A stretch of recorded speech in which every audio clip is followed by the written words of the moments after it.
Good morning, good afternoon, good evening.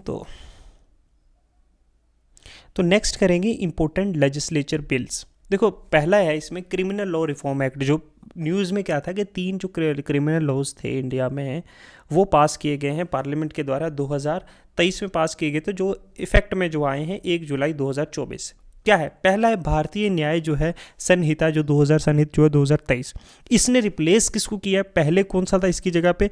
IPC था, Indian penal code था ना 1860 का, जो प्रिंसिपल लॉ था। क्रिमिनल जो भी कोई क्रिमिनल ऑफेंस करेगा कोई, उसके रिलेटेड जो है इसमें वेरियस लॉज थे कि इसको क्या सज़ा मिलेगी, कैसे प्रोसीजर होगा, वो सारी चीज़ें थी। ठीक है, पिनल कोड क्या लगेगा। तो बैकग्राउंड देखते हैं हम लोग। जो देखो, प्रायर जो सो आईपीसी के पहले 90 से पार्लियामेंट के जो है पार्लियामेंट्री चार्टर्स होते थे एंड एक्ट, जैसे ईस्ट इंडिया कंपनी रेगुलेशन है, हिंदू लॉज है, मुस्लिम लॉ, कस्टमरी लॉ एट्सेट्रा थे। ड्राफ्ट जो है पैनल 1870, ड्राफ्ट पिनल कोड जो 1837 में जो है थॉमस जो है बेंगिंगटन ने लाया था, और वो अफेक्ट किया 1857 की रिवोल्ट को भी। तो आईपीसी जो है फाइनली इनेक्ट किया अफेक्ट, क्योंकि बीच में जो है 1837 में ये बिल आ गया था जो आईपीसी 1860 का है, लेकिन बीच में 1857 की रिबेल हो जाती है, तो ये डिले हो जाता है, तो ये इनेक्ट होता है पोस्ट जो है 1860। बहुत सारे सेवरल लॉ कमीशन की रिपोर्ट जो है वो रिकमेंड करती हैं कि अमेंड किया जाए आईपीसी को उन सब्जेक्ट जैसे इंक्लूडिंग जो ऑफेंसेस हैं वुमेन्स के अगेंस्ट, या फूड अडल्ट्रेशन है, या डेथ पेनल्टी, इनके रिलेटेड बहुत सारे लॉज जो हैं वो क्या होने चाहिए, अमेंड होने चाहिए, जो बहुत सारे लॉ कमीशंस ने ये रिकमेंड किया था। ठीक है, तो उसके प्रोविजंस पे जो है कुछ की प्रोविजंस जो नई जो आई है भारतीय न्याय संहिति 2023, उसको देखते हैं। पहली बार कम्युनिटी सर्विस जो है, for the first time community service as one of the punishment for penalty offence. Community, जैसे अमेरिका में क्या होता है कि कोई गलत काम किया, अगर माइनर ऑफेंसेस है तो उसके लिए आपको कम्युनिटी सर्विसेज प्रोवाइड करनी पड़ेगी, वो काम करना पड़ेगा, ऐसे लॉज थे, वो इंक्लूड किया गया। फिर इंक्रीज किया थ्रेशोल्ड, जो गैंग रेप विक्टिम है to be classified as major from 16 to 18 year of age. Also जो है क्रिमिनलाइज कर दिया जो सेक्सुअल इंटरकोर्स है वुमेन्स के साथ बाई डिसीटफुल मीन्स और मेकिंग फॉल्स प्रोमिस। क्या मतलब है? मतलब you are having intercourse with somebody, or you are having sexual relation with somebody with a promise that you will get married with her, or any kind of these false, झूठे जो वादे करके marriage के या किसी चीज़ के, इसको भी एक जो है ऑफेंस क्रिमिनलाइज कर दिया। इसने देखो, इट रिमूव द ऑफेंस जो सेडिशन का है, इंस्टेड उसकी जगह पेनलाइजिंग द फॉलोइंग। सेडिशन रिमूव करके जो ऑफेंस था उसकी जगह क्या किया है कि एक्साइटिंग या अटेम्प्टिंग टू एक्साइट सेसेशन या आर्म रेबेलियन या जो है सबवर्सिव जो है एक्टिविटीज़। सेडिशन हटा के उसकी जगह जो है पेनलाइज किए कि तुम कोशिश कर रहे हो ऐसी सेसेशंस, मतलब अलग की, या आर्म के जो हथियारों के साथ कोई बगावत या कोई ऐसी सबमर्सिव एक्टिविटीज़, तो इंकरेज किया, या कोई इंकरेज कर रहा है सेपरेटिस्ट एक्टिविटीज़ को। फॉर एग्जांपल कश्मीर, हमें जो है आज़ादी चाहिए कश्मीर को इंडिया से, इस तरह की एक्टिविटीज़ को जो है सेपरेटिस्ट एक्टिविटीज़ बोलते हैं। या द्राविडियन मूवमेंट में कुछ ऐसा कर दिया जाए कि ये इंडेंजरिंग, जिससे जो है देश की जो स्वर्गनीति, उसकी एकता, उसकी अखंडता जो है इंडिया की, उसके ऊपर फ़र्क पड़े, ऐसी एक्टिविटीज़। हाँ, मानता हूँ कि ये थोड़ी जो है ब्रॉड है, इसके अंदर जो स्वर्गनिटी, यूनिटी, इंटीग्रिटी ऑफ इंडिया जो है बड़ा ब्रॉड है, बड़ी वेग टर्म है, इसके बीच बहुत सारी चीज़ें आ सकती हैं, लेकिन ऐसा ही आप क्या करो। ये डिफाइन, इसने ऑर्गेनाइज क्राइम को डिफाइन किया है। क्या होता है? एनी कॉन्टिन्यूइंग, कोई भी अनलॉफुल एक्टिविटीज़ जो कानून के अगेंस्ट है, जैसे किडनैपिंग करनी, किसी को एक्सटॉर्शन, मतलब किसी को बोलना कि इतना पैसा मुझे दो वरना मैं ये कर दूंगा, धमकी देना, किडनैप करना, कॉन्ट्रैक्ट लेके किसी को मारना, ज़मीन पे कब्जा करना, साइबर क्राइम, ये जो है ऑर्गेनाइज्ड क्राइम में डिफाइन किया है। इसको डिफाइन किया जाए ऑर्गेनाइज्ड क्राइम।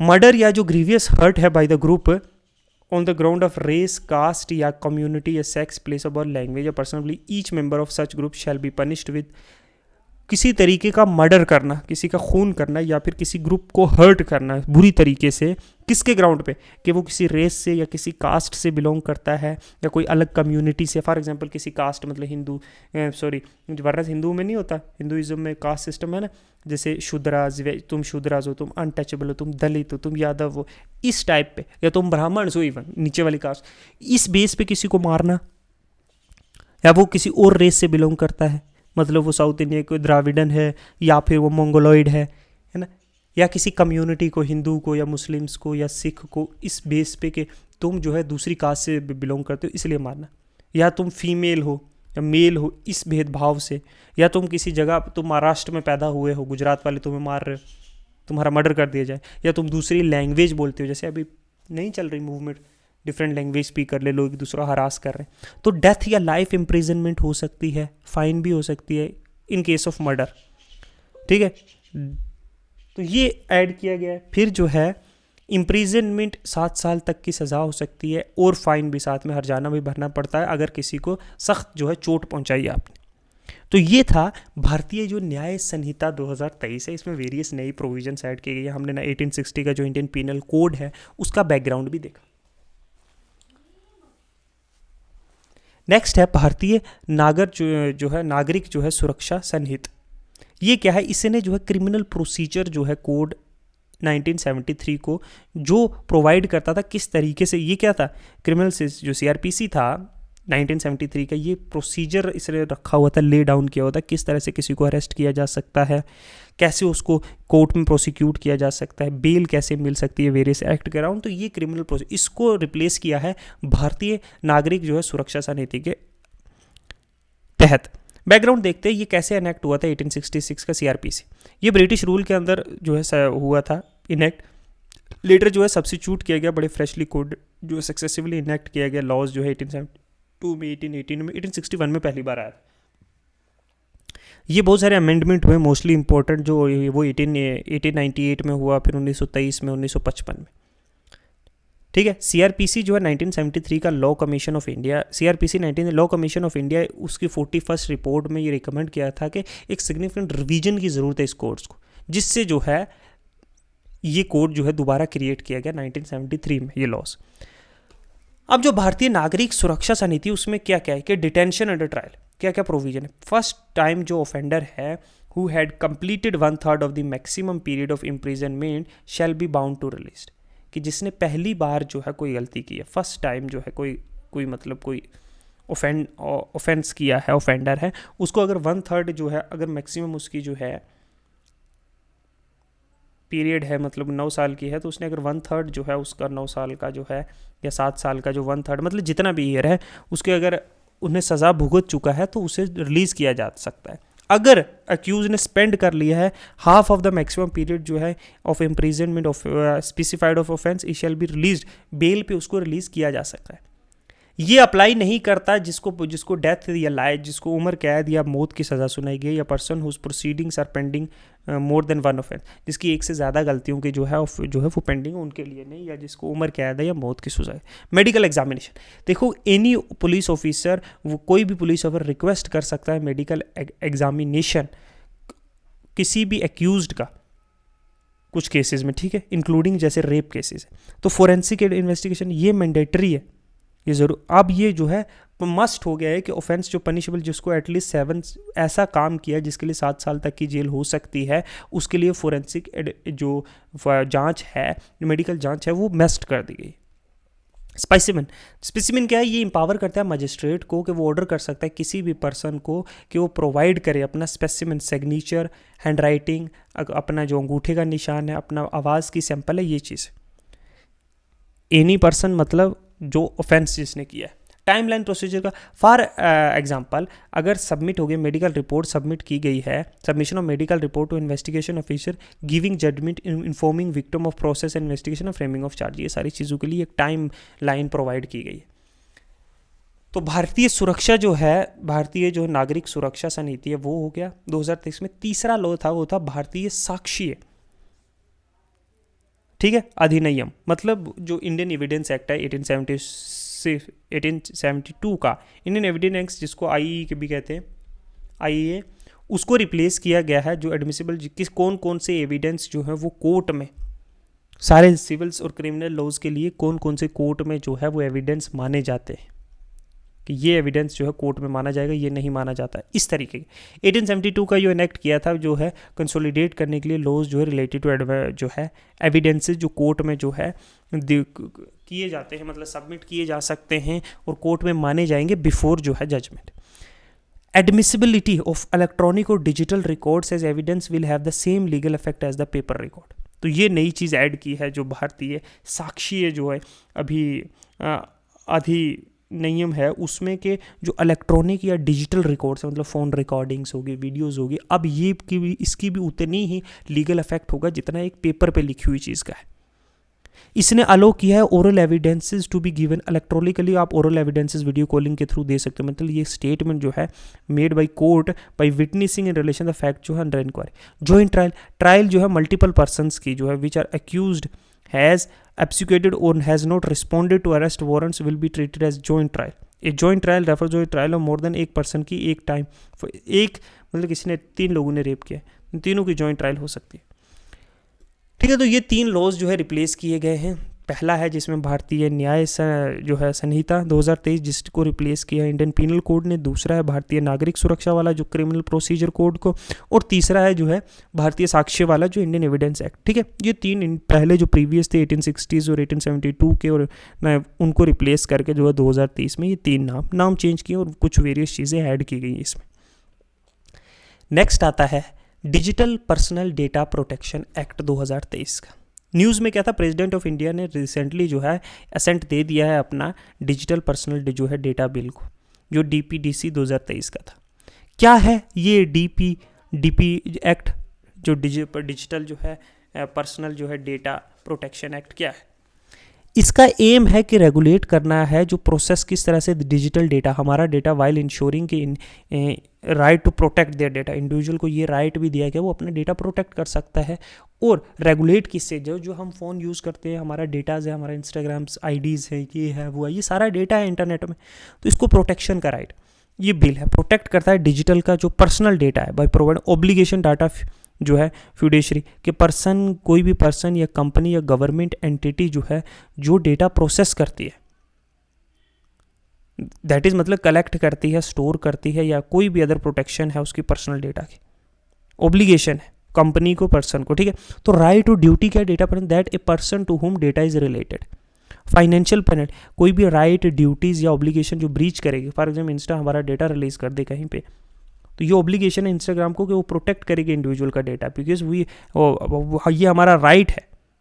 कुछ की प्रोविजन जो है जो प्रोसेस किया जा रहा है digital personal data with in India, तो इन डिजिटल फॉर्म या नॉन डिजिटल फॉर्म में वो डिजिटाइज सब्सिक्वेंटली डिजिटाइज होंगे।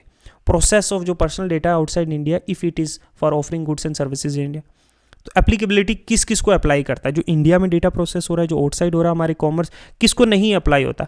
जो पर्सनल डेटा जो प्रोसेस किया गया पर्सनल पर्पस के लिए, पर्सनल डेटा इज मेड और कॉज बाय जो पब्लिकली अवेलेबल है, या पर्सनल डेटा होम सच डेटा रिलेट्स, तो ये कंसेंट जो है उसकी ज़रूरत है, ये कुछ है पर्सनल डेटा बिल का जो है। आप लोग इतना जो है डिटेल वाइज इसको ना भी पढ़े तो सही है, इतना ज़रूरत नहीं है, अच्छा लेंथी टॉपिक, तो इट डजंट दैट मच जो है fears. A public examination prevention of unfair means and rules.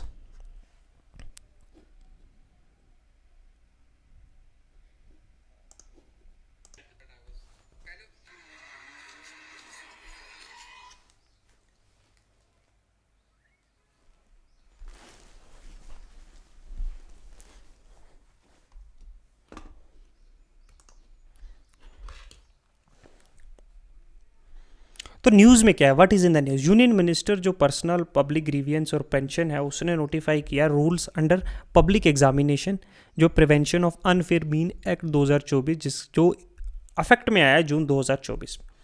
कौन सा public examination prevention of unfair mean act. अब कुछ की हाईलाइट इस रूल की देख रहे हैं। Provide for the venue in charge to take appropriate action, मतलब जो वेन्यू इन चार्ज का है कि इंक्लूडिंग जो फाइलिंग FIR है किसी भी प्राइम फेसा केस में जहाँ अनफेयर मीन या ऑफेंस ऑफ कंडक्ट हो रहा है, पब्लिक एग्जामिनेशन जो है वो रिपीट हुई है, जहाँ पे देखो जहाँ पे अनफेयर मीन्स और ऑफेंसेस इन कंडक्ट, जो पब्लिक एग्जामिनेशन है वो कंडक्ट करने में जहाँ कहीं अनफेयर मतलब जो चीटिंग हो रही है किसी तरीके की, ऐसा ऑफेंस हो रहा है, यहाँ प्रोवाइड किया गया है कमेटी का वो कंस्टिट्यूट की जाएगी, बनाई जाएगी, कॉन्स्टिट्यूट की जाएगी बाई पब्लिक एग्जामिनेशन अथॉरिटी के द्वारा, जो अथॉरिटी एग्जाम कंडक्ट करा रही है, अगर there is a involvement of management या बोर्ड ऑफ डायरेक्टर जो है सर्विस प्रोवाइडर के, तो एक कमेटी जो है वो नियुक्त की जाएगी। अब सर्विस प्रोवाइडर इज एन कोई भी एजेंसी हो सकती है, कोई ऑर्गेनाइजेशन, कोई बॉडी, कोई एसोसिएशन पर्सन की, कोई बिजनेस एंटिटी एटसेट्रा जो इंगेज है पब्लिक एग्जामिनेशन अथॉरिटी के द्वारा कि कोई पब्लिक एग्जाम कंडक्ट करवाना है। पीरियोडिक रिपोर्टिंग जो है ये सारे इंसिडेंट की ऑफ अनफेयर मीन्स या ऑफेंस जो है कंडक्ट किए जा रहे पब्लिक एग्जाम टू अथॉरिटी जो है by regional officers along the detail जो एक्शन, अगर कोई ऐसे धोखाधड़ी कोई चीटिंग की जा रही है वहाँ पे, तो जो रीजनल ऑफिसर्स हैं, जो पब्लिक अथॉरिटी एग्जामिनेशन के रीजनल ऑफिसर है, वो सारे इन ऑफेंसेस को डिटेल में देखेगा और उसके खिलाफ एक्शन लेगा। अब पब्लिक एग्जामिनेशन जो prevention of unfair mean act 2024 है, इसमें अनफेयर का मीनिंग बताया, इंक्लूडिंग मतलब अनऑथोराइज एक्सेस, जिसको ऑथोराइज नहीं है, या पेपर का क्वेश्चन पेपर लीक किया गया या आंसर की या किसी कैंडिडेट की मदद की गई हो पब्लिक एग्जाम के दौरान, मतलब कोई भी नीट का एग्जाम, जेई का एग्जाम, एसएससी का एग्जाम, यूपीएससी, कुछ भी है, ये पब्लिक एग्जाम्स होते हैं। या टेम्पर किया गया है कंप्यूटर नेटवर्क या उसके रिसोर्स के साथ, या कंडक्ट किए गए हैं फेक एग्जाम्स, तो ये सारी चीज़ें जो है अनफेयर मीन में आती हैं। Public examination prevention of unfair means act 2024 ये इसको देखता है। पनिशमेंट फॉर ए पर्सन, जो ऐसी अनफेयर मीन्स का यूज़ किया जाएगा उसको जेल हो सकती है, नोट लेस देन 3 साल से कम नहीं, बट वो 5 साल तक भी एक्सटेंड हो सकती है, और 10 लाख का जो उसे हर्जाना भी भरना पड़ सकता है। फॉर ए सर्विस प्रोवाइडर, जो एग्ज़ाम कंडक्ट करवा रहा है या कोई पर्सन या ग्रुप जो कमिट करेगा इस तरह का ऑर्गेनाइज क्राइम, उस पर इम्पोज किया जा सकता है फाइन 1 करोड़ का, या प्रपोर्शनेट जो कॉस्ट है एग्ज़ाम का शैल भी, उस जो कॉस्ट एग्ज़ाम का जो खर्चा हुआ है ऐसे एग्ज़ाम कंडक्ट करवाने का, वो उससे रिकवर किया जाएगा।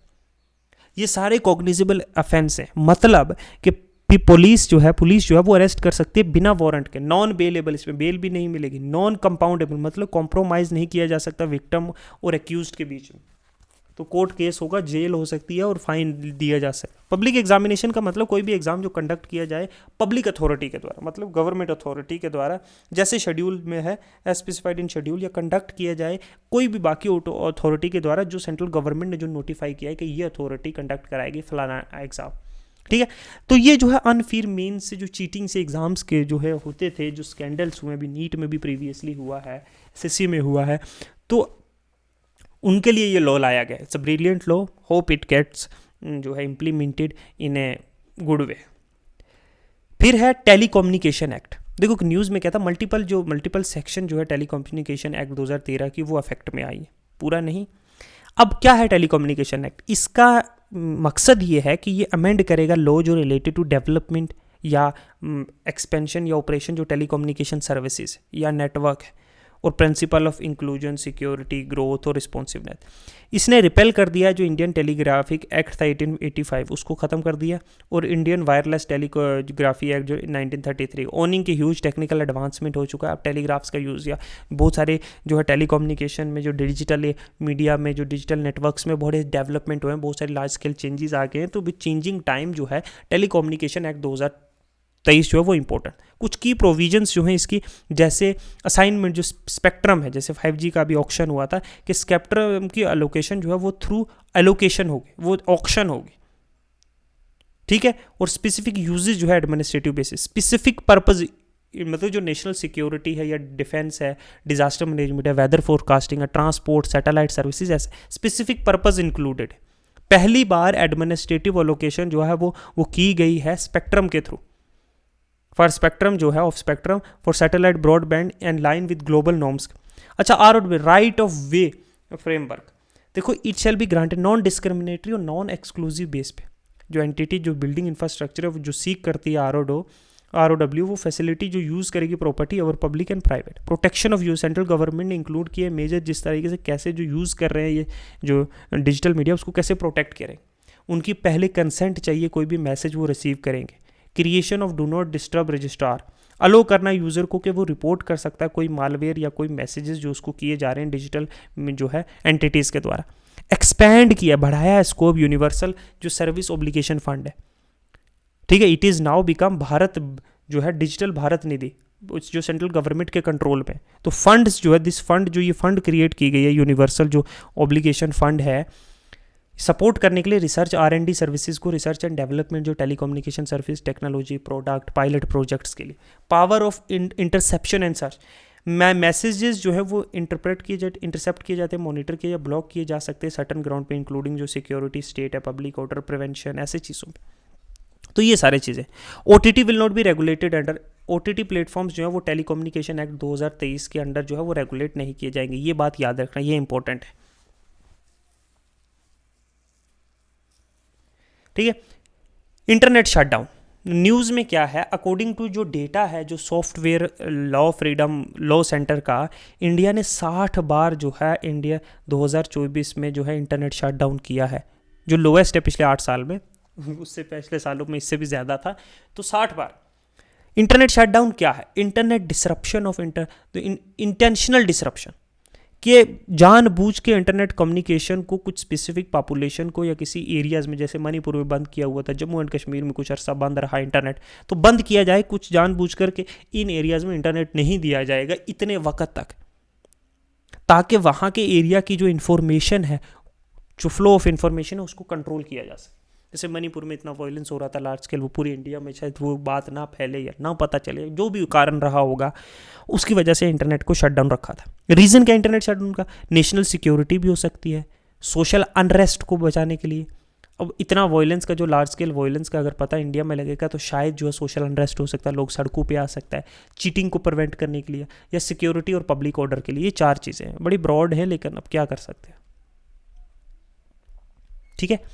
प्रोविजंस क्या इंटरनेट शटडाउन? देखो करंटली जो है ना, अगर हम करंटली देखें तो करंटली जो सस्पेंशन है, जो टेलीकम्युनिकेशन सर्विसेज का, इंक्लूडिंग जो इंटरनेट शटडाउन है, वो किसके द्वारा? Temporary suspension of telecommunication public emergency and public safety rule 2017, जो इंडियन टेलीग्राफ एक्ट 1885 के अंदर था, जो रिपेल कर दिया गया है, उसकी टेलीकम्युनिकेशन एक्ट आ गया है, उसके अंडर जो है टेम्परेरी सस्पेंड कर की जा सकती हैं ये सर्विसेज।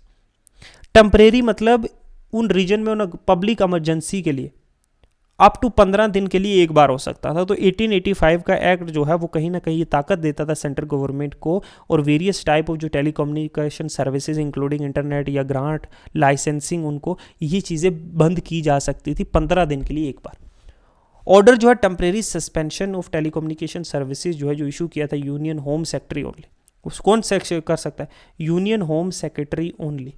अंडर 2017 रूल 3 मेंबर जो रिव्यू कमेटी के, जो कैबिनेट सेक्रेटरी के द्वारा हेड किए गए थे सेंट्रल लेवल पे, और चीफ सेक्रेटरी के द्वारा स्टेट लेवल के, उन्होंने रिव्यू किया इंटरनेट शटडाउन ऑर्डर बाय जो सेंट्रल गवर्नमेंट और स्टेट गवर्नमेंट रिस्पेक्टिवली, ठीक है। सुप्रीम कोर्ट की जजमेंट आती है Anirudh Bhasin versus Union of India and और अदर्स जो है 2020 में। सुप्रीम कोर्ट ने कहा कि right to freedom of speech और एक्सप्रेशन जो थ्रू मीडियम है, इंटरनेट के थ्रू जो है आप अपनी जो है आपको फ्रीडम है क्या कुछ भी कहने की, जो article 19 clause 1 sub clause A में आता है, अकॉर्डिंगली वो राइट है आपका, वो एक इंटीग्रल पार्ट है फंडामेंटल राइट का। अकॉर्डिंगली कोई भी रिस्ट्रिक्शन इस पे डालना, इसका मतलब वो रिस्ट्रिक्ट किया जा रहा है आप आर्टिकल 19। तो शटडाउन के, इंटरनेट शटडाउन के रिलेटेड कोर्ट ने फॉलोइंग डायरेक्शन पास किए कि इन ऑर्डर ऑफ के सस्पेंडिंग इंटरनेट सर्विसेज जो है इनडेफिनेटली इज इम्परमिसेबल। 2017 के रूल के अगेंस्ट भी इम्पॉसिबल है, और जो सस्पेंशन है वो यूटिलाइज किया जा सकता है कुछ टेम्परेरी वक्त के लिए।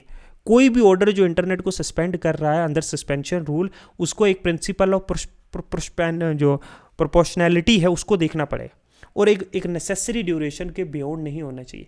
मतलब कितनी ज़रूरत है, ठीक है, एक नेसेसरी पीरियड तक होना चाहिए, नहीं इनडेफिनेटली ये पूरे टाइम आप करोगे। तो कोई भी सस्पेंडिंग इंटरनेट जो है अंडर सस्पेंशन रूल जो है वो जुडिशियल रिव्यू के अंडर है, कोर्ट जो है उसमें दखल अंदाजी कर सकती है। ओके, तो ये था। फिर है कंज्यूमर प्रोटेक्शन एक्ट 2019 का। न्यूज़ में क्या है, सुप्रीम कोर्ट ने ओवर रूल कर दिया जो नेशनल कंज्यूमर जो डिस्प्यूट रिड्रेसल कमीशन है कि 2017-7 जजमेंट, जिसने रूल किया था कि सर्विस जो है जो लॉयर के द्वारा रेंडर की जाती है वो कवर करती है CAP जो है कंज्यूमर प्रोटेक्शन एक्ट 1986 जो दोबारा इनेक्ट हुआ 2019 में। क्या है CAP, कंज्यूमर प्रोटेक्शन एक्ट? देखो 1986 में कंज्यूमर प्रोटेक्शन एक्ट जो है वो इनेक्ट किया गया था ताकि जो है प्रोवाइड किया जा सके कुछ बेटर जो है प्रोटेक्शन और इंटरेस्ट जो है कंज्यूमर को, जो चीज़ें हम कंज्यूम करते हैं ना लोग, इनको, ठीक है। और एस्टैब्लिश की गई थी कंज्यूमर प्रोटेक्शन काउंसिल कि अगर समझ लो हमने कोई चीज़ खरीदी और उसमें कोई खामी है तो हम कंपनी के खिलाफ केस कर सकते हैं। अब उसको सेटल करने के लिए कंज्यूमर प्रोटेक्शन काउंसिल है, वो इन झगड़ों को सेटल करती है। या किसी ने कोई जो है दवाई बेची, कोई चीज़ दी जिसके लिए के वो साइड इफ़ेक्ट्स हुए और वो बंदा जो है उसको प्रॉब्लम्स हुई और ये एक्सप्लिसिटली मेंशन नहीं था प्रोडक्ट पे कि इसके कोई साइड इफ़ेक्ट्स होंगे, या फिर कोई एक्सपायर चीज़ दे दी, बहुत सारे मतलब कंज्यूमर से रिलेटेड इश्यूज़ होते हैं। कुछ की फीचर जो इस अमेंडमेंट के हैं, जो 86 को रिप्लेस किया गया 2019 वाले, वो देखते हैं। पहला के डेफिनेशन जो है कंज्यूमर की वो जो है और बड़ी कर दी है, इंक्लूडिंग जो पर्सन जो खरीदता है, जो अवेल करता है गुड्स या सर्विसेज ऑनलाइन इलेक्ट्रॉनिक्स मीडिया के थ्रू, मतलब फ्लिपकार्ट या अमेजोन से भी कोई चीज़ खरीदता है, लेकिन इसमें वो इंक्लूड नहीं करता जो ऑब्टेन करता है सच गुड फॉर रीसेल या किसी कमर्शियल बिजनेस पर्पसेस के लिए। तो एस्टैब्लिश किया एक सेंट्रल कंज्यूमर प्रोटेक्शन काउंसिल को, एक एडवाइजरी काउंसिल, मतलब एडवाइस ले सकते किस तरीके से प्रमोशन की जाए, किस तरह से प्रोटेक्ट किया जाए कंज्यूमर्स के हक को राइट को। तो ये एस्टैब्लिश किया गया। इसका चेयरपर्सन जो है वो मिनिस्ट्री इंचार्ज किसी के जो डिपार्टमेंट है कंज्यूमर अफेयर का, जो सेंट्रल गवर्नमेंट का डिपार्टमेंट है कंज्यूमर अफेयर, उसका मिनिस्ट्री इंचार्ज जो है वो इसका चेयरपर्सन होगा। एस्टैब्लिश की गई है एक सेंट्रल कंज्यूमर प्रोटेक्शन अथॉरिटी। ये किस लिए? एक सेंट्रल अथॉरिटी के वो प्रमोट करेगी किस तरीके से लोगों को जागरूक होना है, वो अपनी राइट्स कैसे प्रोटेक्ट करना है, उनको प्रोटेक्ट करेगी, राइट्स जो उनको इन्फोर्स करेगी। ठीक है, देखो इस कंज्यूमर प्रोटेक्शन अथॉरिटी में एक चीफ कमिश्नर होगा और ऐसे कुछ अदर कुछ कमिश्नर्स होंगे जैसे प्रोस्क्राइब करेगी सेंट्रल गवर्नमेंट जैसे चाहेगी। ठीक है, वो इन्वेस्टिगेट करेगी, विंग जो इन्वेस्टिगेशन विंग जो है वो हेडेड होगी एक डायरेक्टर जनरल के द्वारा। ठीक है, स्ट्रीमलाइन करके डिस्प्यूट रिड्रेसल मैकेनिज्म्स, जो वेरियस चीज़ें, protection liability action again manufacturer या सर्विस प्रोवाइडर्स, जिसने कोई गलती की उसके खिलाफ भी हो सकता है, पेनल्टी भी है इसमें। ठीक है, इन केस ऑफ जो है सब्सिक्वेंट, अगर एक बार आपने गलती कर दी, दोबारा की गलती किसी कंपनी ने, तो उसको अप टू 50 लाख का जो है हर्जाना भरना पड़ सकता है और 5 साल की जेल भी हो सकती है। 6 कंज्यूमर राइट हैं जो कंज्यूमर प्रोटेक्शन एक्ट 2019 में ऐड किए गए। राइट टू सेफ्टी, कि आप जो चीज़ ले रहे हो वो आपके लिए सेफ़ है। इन्फॉर्म करना है, जो आपने दूध का पैकेट ही समझ ले दिया, ये कब एक्सपायर होगा, इसके क्या साइड इफेक्ट है, इसके क्या फ़ायदे, वो सारे लिखे होने चाहिए पैकेट पे। तो इन्फॉर्म ताकि हो जाए बंदा, चॉइस की इन्फॉर्म हो जाए, चॉइसेस होनी चाहिए बंदे के पास कि चलो ये नहीं मैं ये ले लूँगा, ये नहीं ये ले लूँगा, ये नहीं ना कि एक ही प्रोडक्ट है मार्केट में, चॉइसेस होने। राइट टू बी हर्ड, उसे सुना जाना चाहिए अगर उसके साथ कोई प्रॉब्लम हुई है, उसको रिड्रेसल के लिए जो है जैसे अथॉरिटी बनाई है चीफ कंज्यूमर अथॉरिटी है protection. Right to consumer aware, उन्हें बताया जाना चाहिए इन चीज़ों के बारे में। तो ये चीज़ें हैं। ठीक है, फिर है फॉरेन कंट्रीब्यूशन रेगुलेशन एक्ट। क्या है? तो रिसेंटली न्यूज़ में था कि मिनिस्ट्री जो होम अफेयर की है उसने लिस्ट किए कुछ डाइवर्जन जो हो रहा है फॉरेन फंड्स का, जो कैरी आउट करने के लिए कुछ एंटी डेवलपमेंट एक्टिविटी या मिलिशियस कुछ प्रोटेस्ट या रिलीजियस कन्वर्जन जो हो रहा है, टू डिनाई या कैंसिल करने के लिए जो है FCR जो कुछ NGOs थे वहाँ से कुछ पैसा आ रहा था, फॉरेन कंट्रीब्यूशन जिसको बोलते हैं, वो एक्ट जो है कि ऐसी कुछ एक्टिविटीज़ हो रहे हैं। क्या है foreign contribution regulation act? Foreign contribution का मतलब है कोई डोनेशन, कोई डिलीवरी या ट्रांसफ़र हो रहा है, मतलब भेजा जा रहा है किसी भी फॉरेन सोर्सेज के द्वारा, कोई भी आर्टिकल, पैसा या किसी तरह की कोई मदद जो है वो भेजी जा रही हो इंडिया में या बाहर के मुल्कों से। FRC जो है वो इम्प्लीमेंट किया गया था मिनिस्ट्री ऑफ होम अफेयर के द्वारा, फॉरेन कंट्रीब्यूशन रेगुलेशन एक्ट, और सपोर्ट किया जाता है इंटेलिजेंस ब्यूरो के द्वारा जिसको IBV हम बोलते हैं, इन अप्रूवल और रिजेक्शन थ्रू जो है इन्वेस्टिगेशन ऑन एंटीसीडेंट। अब क्या प्रोविजन है FCR की 2020 के बाद? जो फॉरेन से फंड्स आती हैं, डिटेल मतलब prior permission to receive foreign fund, registration करनी पड़ेगी आधार कार्ड के साथ, सबमिट करना पड़ेगा आधार साइड, जो एवरी ऑफिशियल बेरर जो NGO का है, कोई NGO के रिसीव कर रहा है foreign funds. Prohibit receipt of foreign funds, किस किस को, who can not receive foreign, कौन फॉरेन फंड्स जो है वो रिसीव नहीं कर सकता? कैंडिडेट जो इलेक्शन में खड़ा हुआ है, या जजेस और गवर्नमेंट सर्वेंट जो है बाहर से पैसा नहीं रिसीव कर सकते, जर्नलिस्ट है ना, और न्यूज़पेपर वाले या मीडिया ब्रॉडकास्टिंग कंपनीज भी नहीं कर सकती। ठीक है, अच्छा, मेंबर ऑफ जो लेजिस्लेटिव और पॉलिटिकल पार्टीज के हैं एंड ऑफिस बेरर से। ठीक है,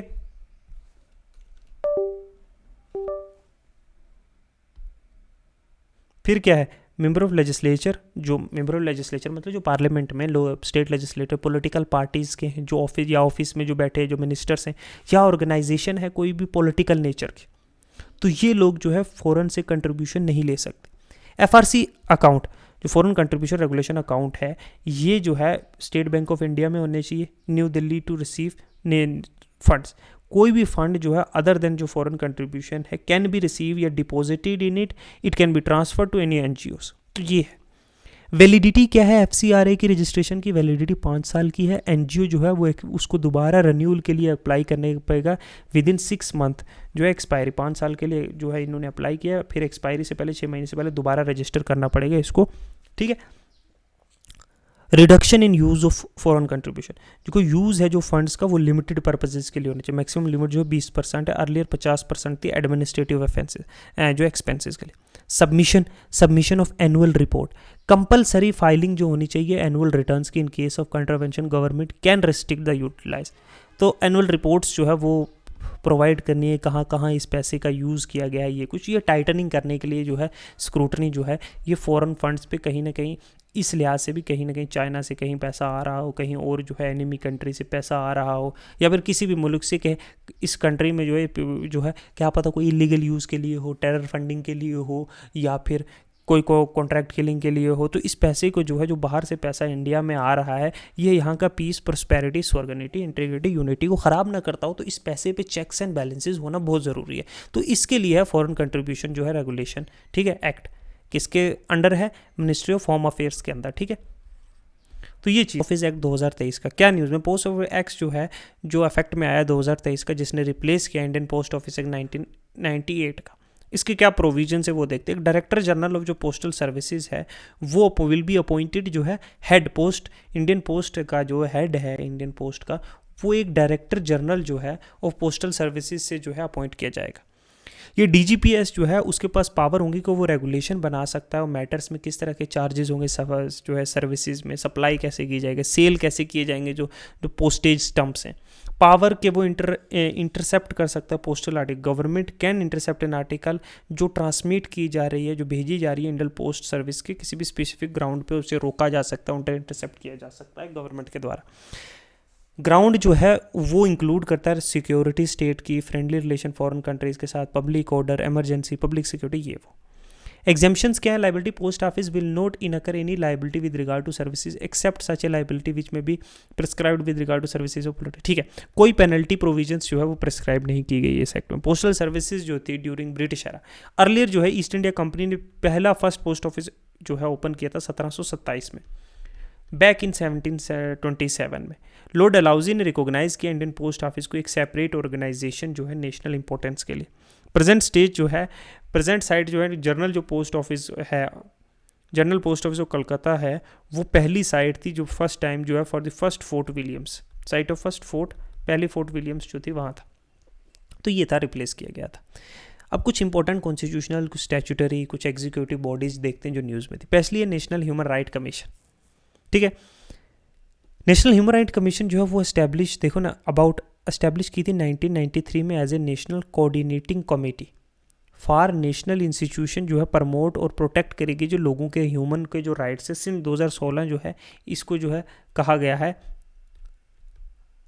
GANHRI, घनरे। देखो 120 हैं इंक्लूडिंग जो इंडिया जो है मेंबर है, जो ग्लोबल अलायंस है नेशनल ह्यूमन राइट इंस्टीट्यूशंस की, ठीक है। सब कमीशन जो है ऑन एक्रीडेशन, देखो जो गनहारी है GANHRI है वो जो है थ्रू SCC है, मतलब रिस्पॉन्सिबल रिव्यू करती है किस तरह से वेरियस जो है काम करते हैं ह्यूमन राइट कमीशंस। इंडिया का जो है इंडिया का ह्यूमन राइट कमीशन जो है इधर दिया हुआ होगा, एक मिनट रुको, अबाउट NHRC, ये देखो हेडक्वार्टर इसका न्यू दिल्ली में है, ठीक है। ये एक स्टैट्यूटरी बॉडी है, मतलब ये एस्टैब्लिश की गई है अंडर जो है protection of human right act जो 1993 का है। इसको अमेंड भी किया 2006 और 2019 में। जो PHRI है, protection of human right act है, वो डिफाइन करता है ह्यूमन राइट्स को जो है एज ए राइट जो रिलेटेड है किसी की लाइफ की, किसी की लिबर्टी, आज़ादी, बराबरी, जो इक्वलिटी, डिग्निटी, एक इंडिविजुअल की इज्जत। तो ये राइट्स जो गारंटी किए गए कॉन्स्टिट्यूशन के द्वारा, चाहे जो इंटरनेशनल जो जो कॉवेनेंट्स हैं जो इन्फोर्स किए जाते हैं ये, और या फिर वो राइट जो इन्फोर्स किए जा रहे हैं कोर्ट के द्वारा इंडिया में। तो इसमें वेरियस वेराइटीज़ ऑफ लॉज जो है वो आते हैं। अगर नेशनल ह्यूमन राइट कमीशन की बारे में बात करें तो चेयरमैन और जो मेंबर हैं कमीशन के वो अपॉइंट किए जाते हैं प्रेसिडेंट ऑफ इंडिया के। किसकी रिकमेंडेशन? एक कमेटी की, जो वो कमेटी जो हेड की जाती है प्राइम मिनिस्टर के द्वारा, जिसमें एक स्पीकर ऑफ लोकसभा होता है, एक ministry in-charge of home affair होता है, लीडर ऑफ अपोजिशन राज्यसभा और लोकसभा में, और डिप्टी चेयरमैन राज्यसभा का। तो ये सारे लोग जो हैं वो होते हैं इस कमेटी में जो रिकमेंड करती है कौन बनेगा मेंबर जो है ऑफ चेयरमैन और मेंबर कमीशन का, और वो अपॉइंट बाद में प्रेसिडेंट के द्वारा किए जाते हैं। ठीक है। टेन्यूर जो है चेयरपर्सन और जो मेंबर है नेशनल ह्यूमन राइट कमीशन का वो होल्ड करते हैं ऑफिस 3 साल के लिए, या फिर जब तक कि उनकी एज जो है 70 ईयर नहीं होती, जो भी पहले हुई, 3 साल पहले हो गई या 70 साल पहले हो गई। चेयरमैन और मेंबर जो हैं वो एलिजिबल हैं, वो दोबारा रीअपॉइंट किए जा सकते हैं। रिमूवल, दोनों चेयरमैन और मेंबर जो है वो रिमूव किए जा सकते हैं प्रेसिडेंट के द्वारा, एक ऑन ए ग्राउंड के वो प्रूव मिसबिहेवियर या इनकैपेसिटी जो है सुप्रीम कोर्ट से जो है कंसल्टेशन करने के बाद। पावर जो है एनएचआरसी की, देखो उसकी एक सिविल कोर्ट की पावर है, वो ट्राई कर सकती है सूट और सिविल प्रोसीजर एक्ट के थ्रू, सिविल प्रोसीजर के थ्रू 1908 के थ्रू पर्टिकुलर एक रिस्पेक्टफुल मैनर में, ठीक है, समन कर सकती है। तो ये कंपोजिशन है। रिटायर्ड चीफ जस्टिस जो चेयरमैन है, retired chief justice of India या जज ऑफ हाई कोर्ट होना चाहिए, सुप्रीम कोर्ट होना चाहिए। 5 फुल टाइम मेंबर होते हैं, एक रिटायर्ड जो या सर्विंग जज, एक रिटायर्ड या सर्विंग जज हाई कोर्ट का, एक सुप्रीम कोर्ट का, और बाकी 3 मेंबर हैं जो नॉलेज और प्रैक्टिकल एक्सपीरियंस जिनको हो इसका कि ह्यूमन राइट्स के मैटर का, है ना, और एक इसमें से वुमेन होगी। ठीक है।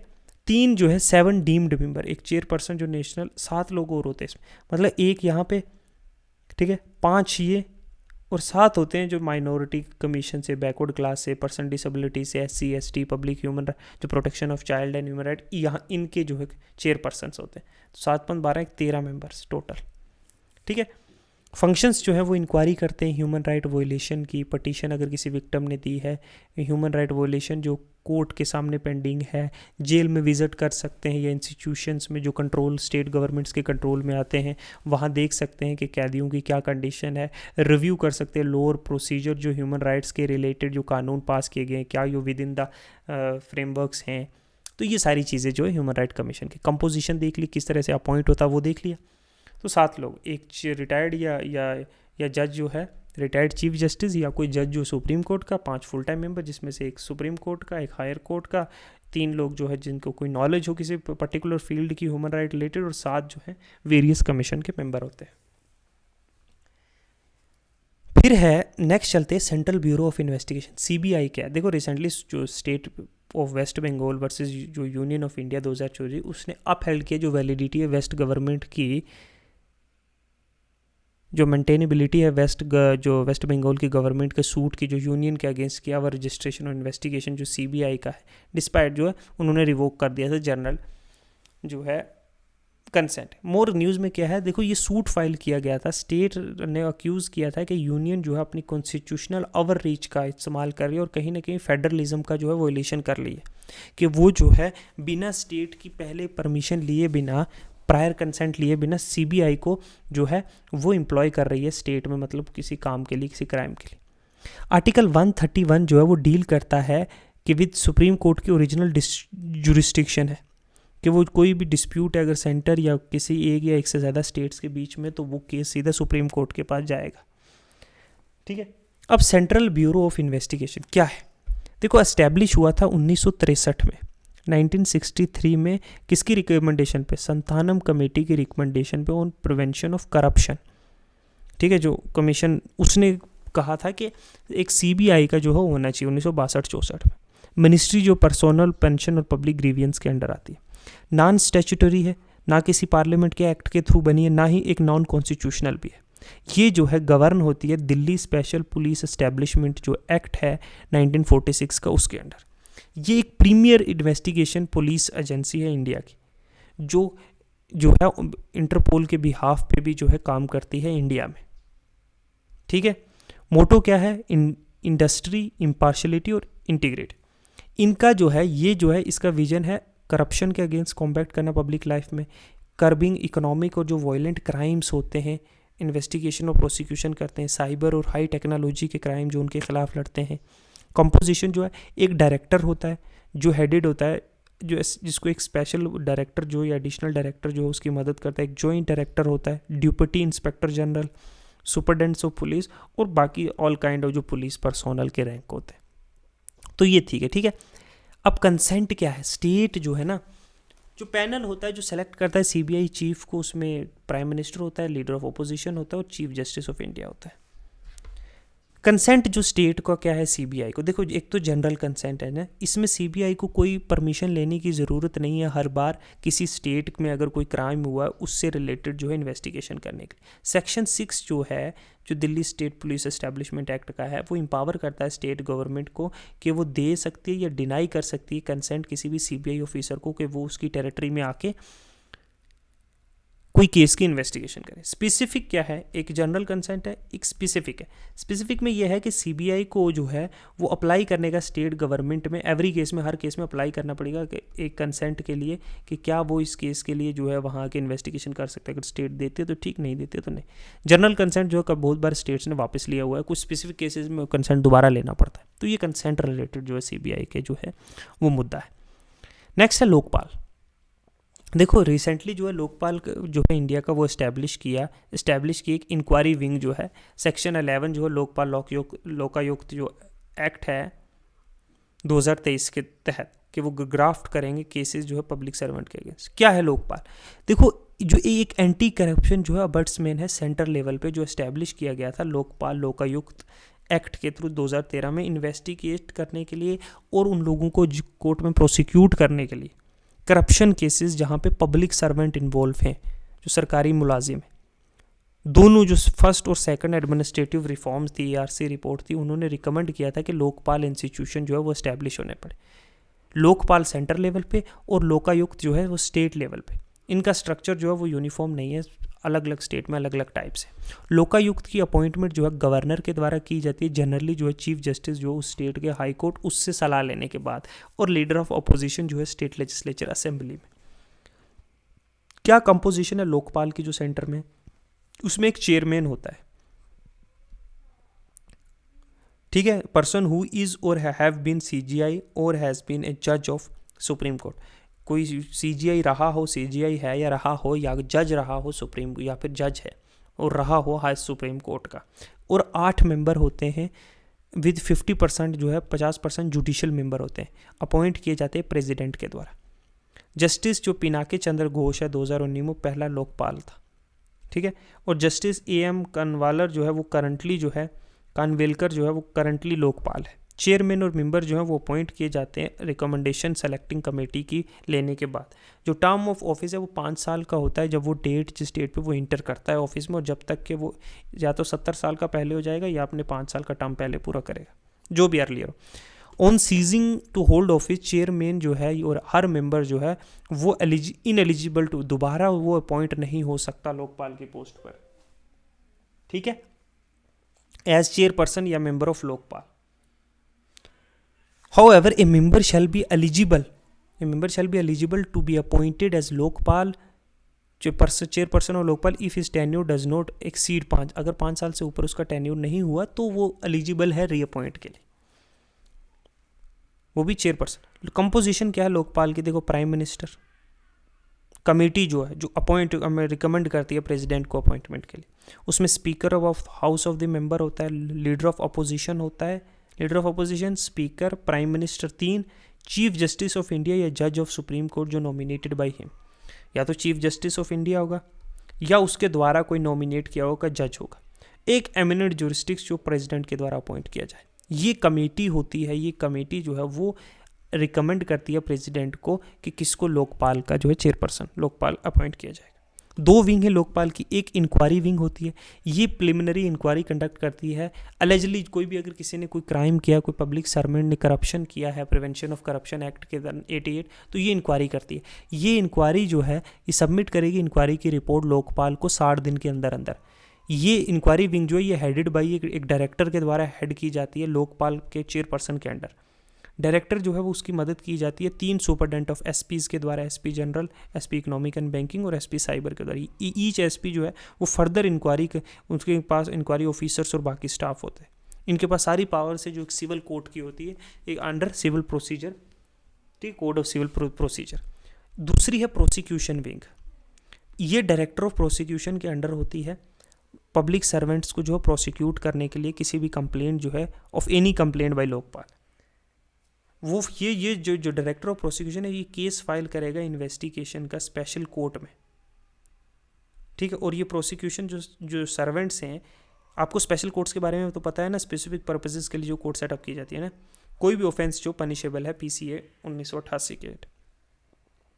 तो ये सारे से जुरिस्डिक्शन अगर देखें, अगर हम जुरिस्डिक्शन देखें, प्राइम मिनिस्टर भी इसकी जुरिस्डिक्शन में आता है, या बाकी मिनिस्टर जो यूनियन गवर्नमेंट के है ना, मेंबर जो है किसके, पार्लियामेंट के, ऑफिसर जो है यूनियन मिनिस्टर के, चाहे group A B C D के, ये सारे लोकपाल की जुरिस्डिक्शन के आते हैं। करप्शन केसेस में इन लोगों पे भी इन्वेस्टिगेशन की जा सकती है।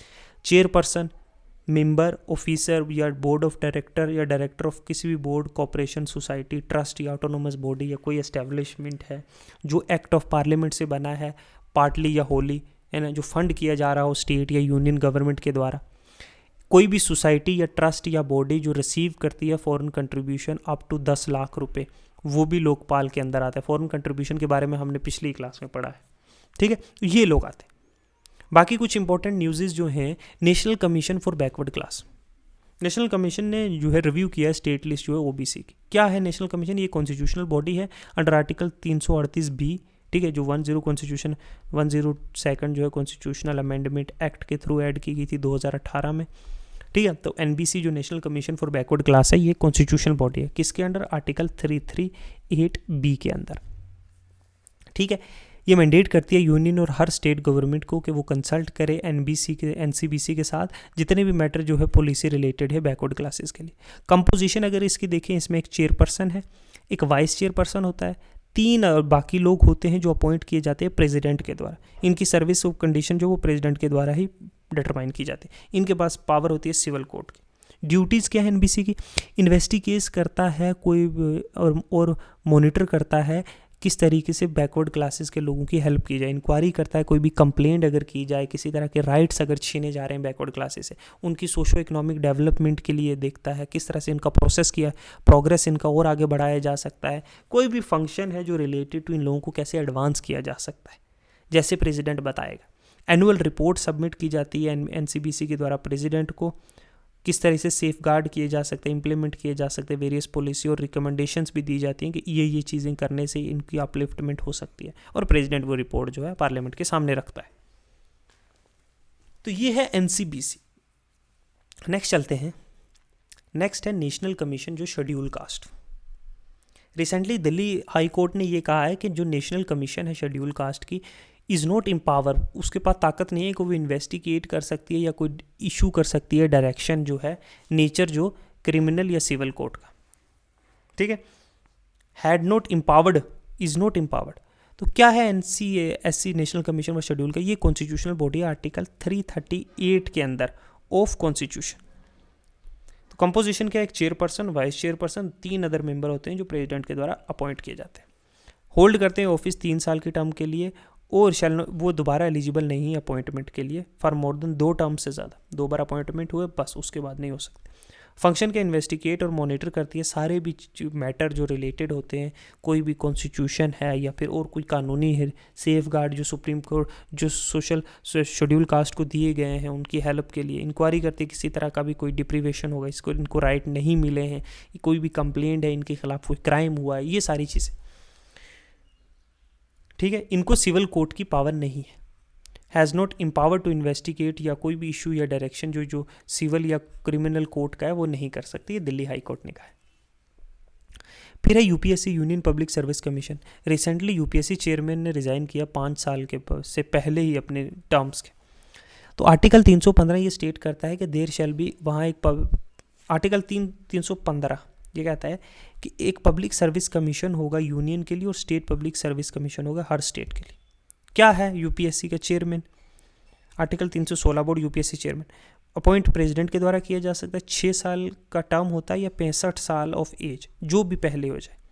Held office for at least 10 years either under, इसकी एलिजिबिलिटी क्या है? 10 साल तक किसी सरकारी जो है पोस्ट पे रहा हो या किसी स्टेट गवर्नमेंट के अंडर या सेंटर के अंदर, वो इनिजिबल है। फर्दर एम्प्लॉयमेंट उसको नहीं मिल सकती है ना, either under the government of India या किसी भी स्टेट गवर्नमेंट के अंदर उसको एम्प्लॉयमेंट नहीं मिल सकती है एक बार वो जो है इसका चेयरपर्सन बन गया। तो रिमूवल प्रेसिडेंट के द्वारा रिमूव किया जा सकता है अगर उसको एडजर्ड मतलब कोर्ट के द्वारा कि वो इंसॉल्वेंट है या इंगेज है ड्यूरिंग हिज टर्म्स किसी भी पेड एम्प्लॉयमेंट में आउटसाइड अपने ऑफिस के बाहर कहीं भी पेड एम्प्लॉयमेंट में, या अनफिट है वो रूल करने के लिए due to the infirmity of कि माइंड और बॉडी जो है दोनों सिंक में ना हो। तो ये थी यूपीएससी के द्वारा है, छोटे छोटे न्यूज़ेस हैं, छोटे छोटे जो है बॉडीज़ है, कॉन्स्टिट्यूशनल नॉन कॉन्स्टिट्यूशनल स्टैट्यूटरी, जो हम लोग डिस्कस कर रहे हैं। ठीक है, हमने क्या क्या देखा अभी तक, एक बार चलते हैं पीछे। सबसे पहले हमने देखा पोस्ट ऑफिस एक्ट, ठीक है। उसके बाद हमने देखा नेशनल ह्यूमन राइट जो है कमीशन। फिर नेक्स्ट हमने मूव किया सीबीआई के बारे में देखा। फिर हमने लोकपाल के बारे में देखा। तो फिर हमने national commission for backward classes, तो national commission for schedule caste, national UPSC. तो इससे क्या होगा, हमारा रिवीजन हो रहा है किसका, इंडियन पॉलिटी का। नेक्स्ट चलते हैं हम लोग स्टेट फाइनेंस कमीशन देखते हैं। देखो केरला की जो कैबिनेट ने है उसने क्लियर कर दिया प्रपोजल टू कि वो कंस्टिट्यूट करेंगे 7वीं जो है स्टेट फाइनेंस कमीशन। क्या है स्टेट फाइनेंस कमीशन, आर्टिकल जो 243 है आई जो को ऑफ कॉन्स्टिट्यूशन, वो ये ताकत देता है गवर्नर को स्टेट के को वो बना सकता है एक फाइनेंस कमीशन हर 5 साल के बाद। ठीक है, ये 243 जो 73 कॉन्स्टिट्यूशन अमेंडमेंट 1992 में इंट्रोड्यूस हुआ था, ये रिव्यू करेगा क्या फाइनेंशियल पोजीशन है जो पंचायत की। ठीक है, फिर डिस्ट्रीब्यूट करता है स्टेट और पंचायत के बीच में जो टैक्सेस है, नेट प्रोसीड जो स्टेट के टैक्सेस, डिटरमाइन करता है टैक्सेस, ड्यूटीज, टोल और फीस जो असाइन किए जाएंगे पंचायत को दिया जाएगा। ग्रांट्स कौन कौन सा दिया जाएगा, स्टेट कंसोलिडेटेड फंड, जो स्टेट कंसोलिडेटेड फंड है उससे जो है पैसा इन पंचायत को जो दिया जाएगा उनके जो है डेवलपमेंट के लिए। आर्टिकल 23Y जो है वो प्रोवाइड करता है कि स्टेट फाइनेंस कमीशन जो है शैल मेक सिमिलर, म्यूनसिपैलिटीज़ के लिए भी वो ऐसी ही सिमिलर रिकमेंडेशंस देता है। ठीक है, जैसे फाइनेंस कमीशन जो है सेंटर में है, वो क्या करती है, यूनियन और स्टेट्स के बीच में टैक्स डेवोल्यूशन करती है, वर्टिकल भी और हॉरिजॉन्टल भी, हमने पहली क्लासेस में पढ़ा है। वैसे ही स्टेट फाइनेंस कमीशन भी है जो आर्टिकल 73 और 74 अमेंडमेंट में आया था, 1992 में इंट्रोड्यूस किया गया था, जिसको म्यूनसिपैलिटीज़ और जो पंचायत राज है, जो लोकल सेल्फ गवर्नमेंट्स है, उनको जो है पैसा देने के लिए, अर्बन लोकल भी और रूरल भी। तो ये है स्टेट फाइनेंस कमीशन। नेक्स्ट चलते हैं central vigilance commission. Recently CVC की जो एनुअल रिपोर्ट है 2023 उसने ये हाईलाइट की है जो मिनिस्ट्री, डिपार्टमेंट और जो सेक्टर वाइज करप्शन की कंप्लेंट है received and disposed against public office, कौन कौन सी रिपोर्ट्स आई हैं और कहाँ कहाँ वो जो है केसेस को जो है सॉल्व किया गया, उसकी रिपोर्ट आई। क्या है सीवीसी, ये एक स्टैट्यूटरी बॉडी है जो सीवीसी एक्ट 2023 के अंडर जो है आता है।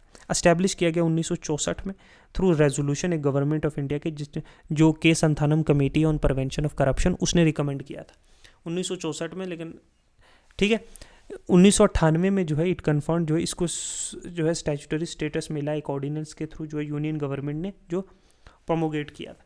3 मेंबर बॉडी है, एक सेंट्रल विजिलेंस कमीशन है और 2 विजिलेंस कमिश्नर है। अपॉइंटमेंट होती है प्रेसिडेंट के द्वारा, किसकी रिकमेंड, एक हाई पावर कमेटी होती है जिसमें जो है prime minister, union home minister, leader of opposition जो लोकसभा के वो कंसिस्ट करते हैं, ये लोग रिकमेंड करते हैं और प्रेसिडेंट जो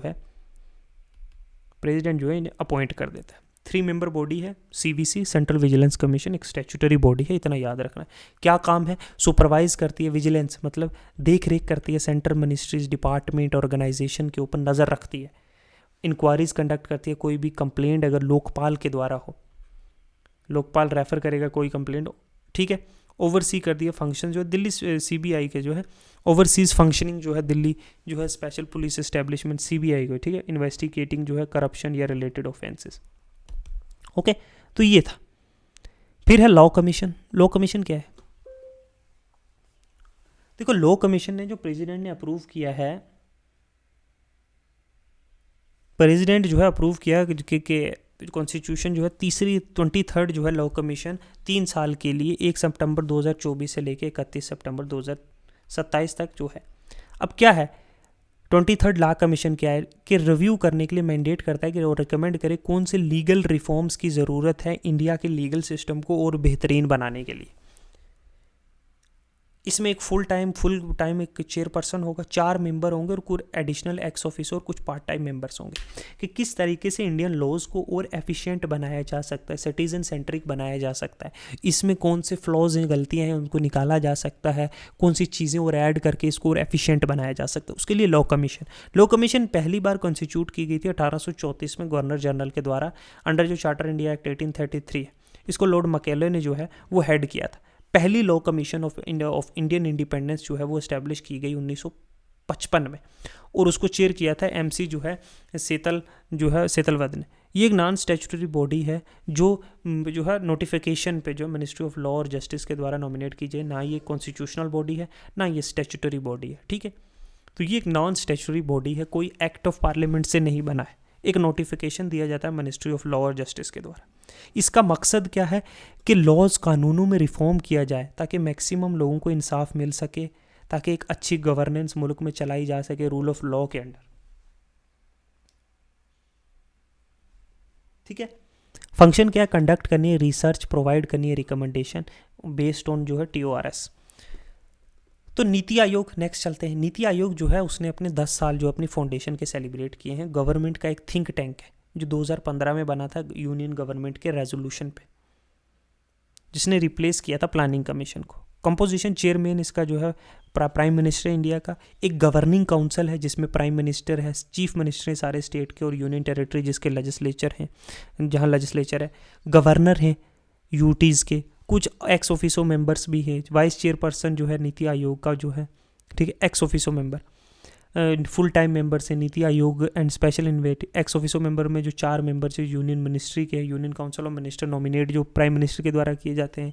रीजनल ऑफिसेज हैं, काउंसिल है, CEO जो है वो प्रेसिडेंट के द्वारा अपॉइंट किया जाता है फिक्स टेन्यूर के लिए, जिसका ज़्यादातर रैंक जो है वो सेक्रेटरी जो होता है गवर्नमेंट ऑफ इंडिया का, जो सेक्रेटरी उसके रैंक का बराबर होता है, ठीक है। ये एक तरीके का थिंक टैंक है जो बताता है गवर्नमेंट की वेरियस पॉलिसीज़, उनकी विजन को, व्हाट शुड बी डन। एक कोऑपरेटिव फेडरलिज्म का भी काम करता है। वेरियस जो है prime minister, chief minister of states जो वो मिलते हैं, वो अपने जो है चीज़ें बताते हैं कि what should be needed to be done, what is done, ठीक है। कुछ इंपॉर्टेंट अगर हम न्यूज़ जो इंडेक्स देखें, रिपोर्ट देखें, जैसे सस्टेनेबल डेवलपमेंट गोल इंडेक्स एक रिपोर्ट है, national multi dimensional poverty index है, ठीक है। ये याद रखना नीति आयोग कौन कौन सी report, systematically transformation of school education है साथ ही, ठीक है, साथ ई रिपोर्ट है।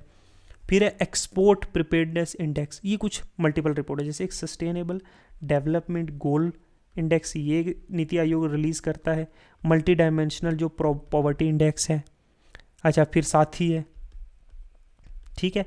फिर जो है एक्सपोर्ट जो है एक्सपोर्ट प्रिपेयर्ड इंडेक्स, ठीक है, एटसेट्रा, और भी मल्टीपल रिपोर्ट है, लेकिन ये कुछ मेन रिपोर्ट्स जो आप ध्यान में रखोगे तो अच्छा रहेगा, ओके। नेक्स्ट है यूनिवर्सल पोस्टल यूनियन। 150 साल जो है 150 एंड 150th ईयर कंप्लीट कर लिया universal postal union observation. Universal postal union है क्या? एस्टैब्लिश किया गया था एज ए एक जनरल पोस्ट यूनियन 1874 में ट्रीटी ऑफ बर्न के against, through treaty of burn. Second oldest जो है इंटरनेशनल ऑर्गेनाइजेशन है आफ्टर जो इंटरनेशनल टेलीकम्युनिकेशन यूनियन है। ITU के बाद जो है इंटरनेशनल टेलीकम्युनिकेशन यूनियन जो 1865 में थी, उसके बाद जो है ये सेकंड जो है ओल्डेस्ट है। वर्ल्ड पोस्ट डे जो है वो सेलिब्रेट किया जाता है एनिवर्सरी जो है UPU की, मतलब 9 अक्टूबर को। इसका हेडक्वार्टर बान स्विट्ज़रलैंड में है। 192 कंट्री, इंडिया जो है वन ऑफ द ओल्डेस्ट और सबसे एक्टिव मेंबर है, ठीक है। UPU जो है जो यूनिवर्सल पोस्टल यूनियन है वो एक यूनाइटेड नेशन की एक स्पेशलाइज्ड एजेंसी है, इतना ही याद रखना है, ओके। एस्पेक्ट्स जो गवर्नेंस के हैं, जैसे सबसे पहला है राइट टू फ्रीडम जो है, राइट टू इन्फॉर्मेशन है। क्या है राइट टू इन्फॉर्मेशन एक्ट 2005 का? न्यूज़ में क्यों है? देखो, राइट टू इन्फॉर्मेशन जो एक्ट 2005 का वो अप्रोच कर रहा है, मतलब 20th एनिवर्सरी, मतलब 20 साल हो गए हैं। 2005 में आया था और 2025 में जो है 20 साल हो गए, ये चीज़ बस न्यूज़ में है। तो ये कहीं ना कहीं एक क्रूशल, एक बड़ी इंपॉर्टेंट इफेक्ट है, एक रिफ्लेक्ट करते हैं हम इसके जो है इम्पैक्ट पे, और क्या चैलेंजेस जो है right to information act face कर रहा है। क्या है राइट टू इन्फॉर्मेशन एक्ट, अगर इसको हम डिटेल में डिस्कस करें तो देखो, राइट टू इन्फॉर्मेशन एक्ट जो है ये इनेक्ट होता है जून 2025 में, और फोर्स में आता है अक्टूबर 2005 में आता है। पर्पस इसका था कि सिटीज़न को जो है ये हक दिया जाए, राइट टू सिक्योर, कि वो एक्सेस कर सके इंफॉर्मेशन किसी भी अंडर जो कंट्रोल में पब्लिक अथॉरिटीज़ हैं, जो गवर्नमेंट की, जो चाहे वो कंपनीज़ हैं, चाहे और कोई चीज़ है, जो भी अंडर जा पब्लिक अथॉरिटीज़ हैं, उनसे जो है कोई इसी तरह की भी इंफॉर्मेशन अगर उन्हें चाहिए तो वो उनका हक है, वो ले सकते हैं। कौन सी कोऑर्डिनेटिंग एजेंसीज है? मिनिस्ट्री ऑफ जो ट्रेनिंग और पर्सनल अफेयर्स है, मिनिस्ट्री ऑफ पर्सोनल है जो ट्रेनिंग अंडर जो मिनिस्ट्री ऑफ पर्सोनल है, पब्लिक ग्रीवियंस पेंशन है, वो इसकी कोऑर्डिनेटिंग एजेंसी। बैकग्राउंड देखते हैं। आरटीआई फाइंड्स जो आर्टिकुलेशन है एज ए ह्यूमन राइट, ये एक यूनिवर्सल डिक्लेरेशन था जो ह्यूमन राइट कॉन्वेंट हुई थी सिविल और पॉलिटिकल राइट्स पे, और इंटरनेशनल जो कॉवेनेंट हुई थी इकोनॉमिक, सोशल और कल्चरल राइट पे। वहाँ रिकॉग्नाइज किया गया था कि जो राइट टू इन्फॉर्मेशन है वो भी एक सिटीज़न का पर्सनल राइट है under any type of government, ठीक है, under a democratic government. India ने इनेक्ट किया फ्रीडम ऑफ जो है इंफॉर्मेशन जो है एक्ट 2002 प्रमोट करने के लिए एक तरह की क्या ट्रांसपेरेंसी और अकाउंटेबिलिटी एडमिनिस्ट्रेशन में।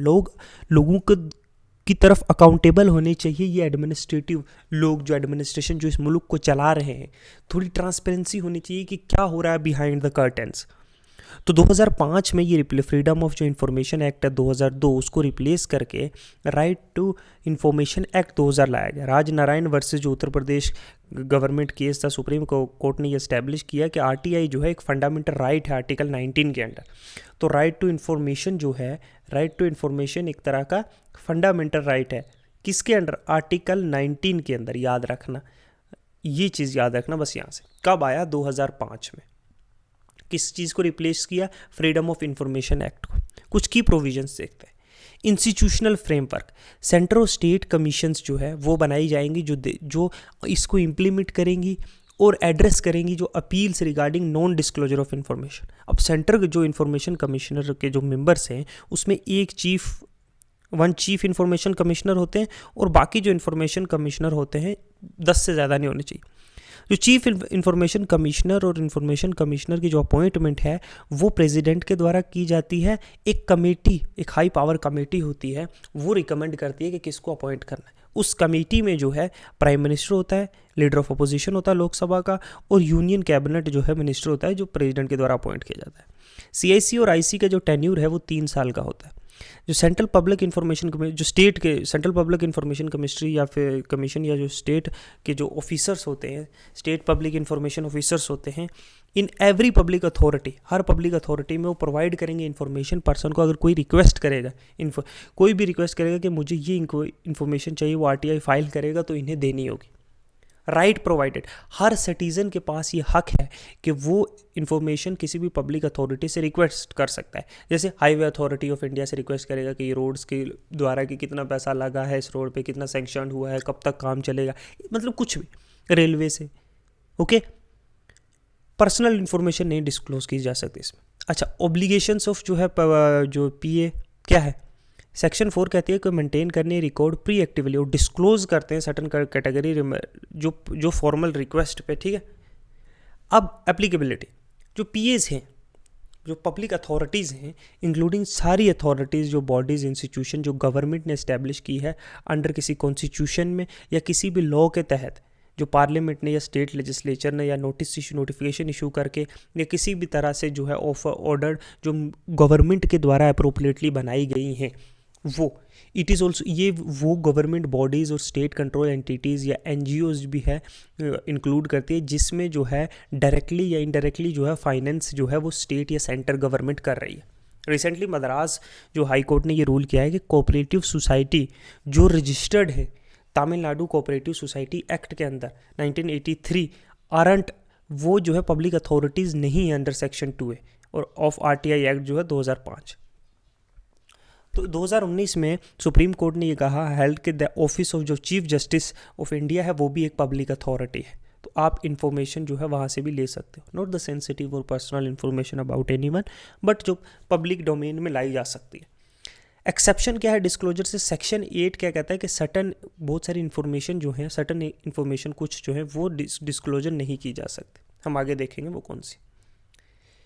देखो, सर्टन जो इंटेलिजेंस या सिक्योरिटी ऑर्गेनाइजेशन है जो स्पेसिफाइड है सेकंड शेड्यूल में, जैसे जो इंक्लूडिंग ये 27 ऑर्गेनाइजेशन है, जैसे CRT.in है, IB है, रिसर्च एंड एनालिसिस विंग है, ED है, नेशनल टेक्निकल रिसर्च ऑर्गेनाइजेशन, इनकी इन्फॉर्मेशन डिस्क्लोज नहीं की जा सकती। एग्जाम्पल ऑफ केसेस जिसमें इन्फॉर्मेशन जो है वो डिस्क्लोजर नहीं की जा सकती, जैसे कोई ऐसी चीज़ जो हमारे सॉर्गेनिटी, इंटीग्रिटी और सिक्योरिटी, स्ट्रेटेजिक या साइंटिफिक या इकोनॉमिक इंटरेस्ट इंडिया का है, वो डिस्क्लोज नहीं किया जाएगा। जो अफेक्ट कर सकता है रिलेशनशिप किसी दूसरे मुल्क के साथ, वो भी डिस्क्लोज नहीं किया जा सकता। जो leading to incitement of an offence या कोई ब्रीच ऑफ प्रिविलेज होगा पार्लियामेंट और स्टेट का, लेजिस्लेचर का, या forbidden to publish by any court, या किसी कोर्ट या ट्रिब्यूनल ने कहा है कि ये पब्लिक में डिस्क्लोज नहीं किया जाएगा, ठीक है, मे कॉन्स्टिट्यूट, इससे कंटेम्प्ट ऑफ कोर्ट हो सकता है किसी चीज़ से, वो नहीं की जाएगी। कोई कमर्शियल ट्रेड सीक्रेट या इंटेलेक्चुअल प्रॉपर्टी राइट, वो नहीं की जाएगी पब्लिक को। इंफॉर्मेशन जो रिसीव की जाए कॉन्फिडेंस में, फ़ौरन किसी गवर्नमेंट के द्वारा बताई जाए राज, वो नहीं किया जाएगा। जो किसी की लाइफ या पब्लिक से फिजिकल सेफ्टी को ख़तरा करे किसी पर्सन की, वो नहीं की जाएगी। कैबिनेट पेपर्स नहीं किए जाएंगे।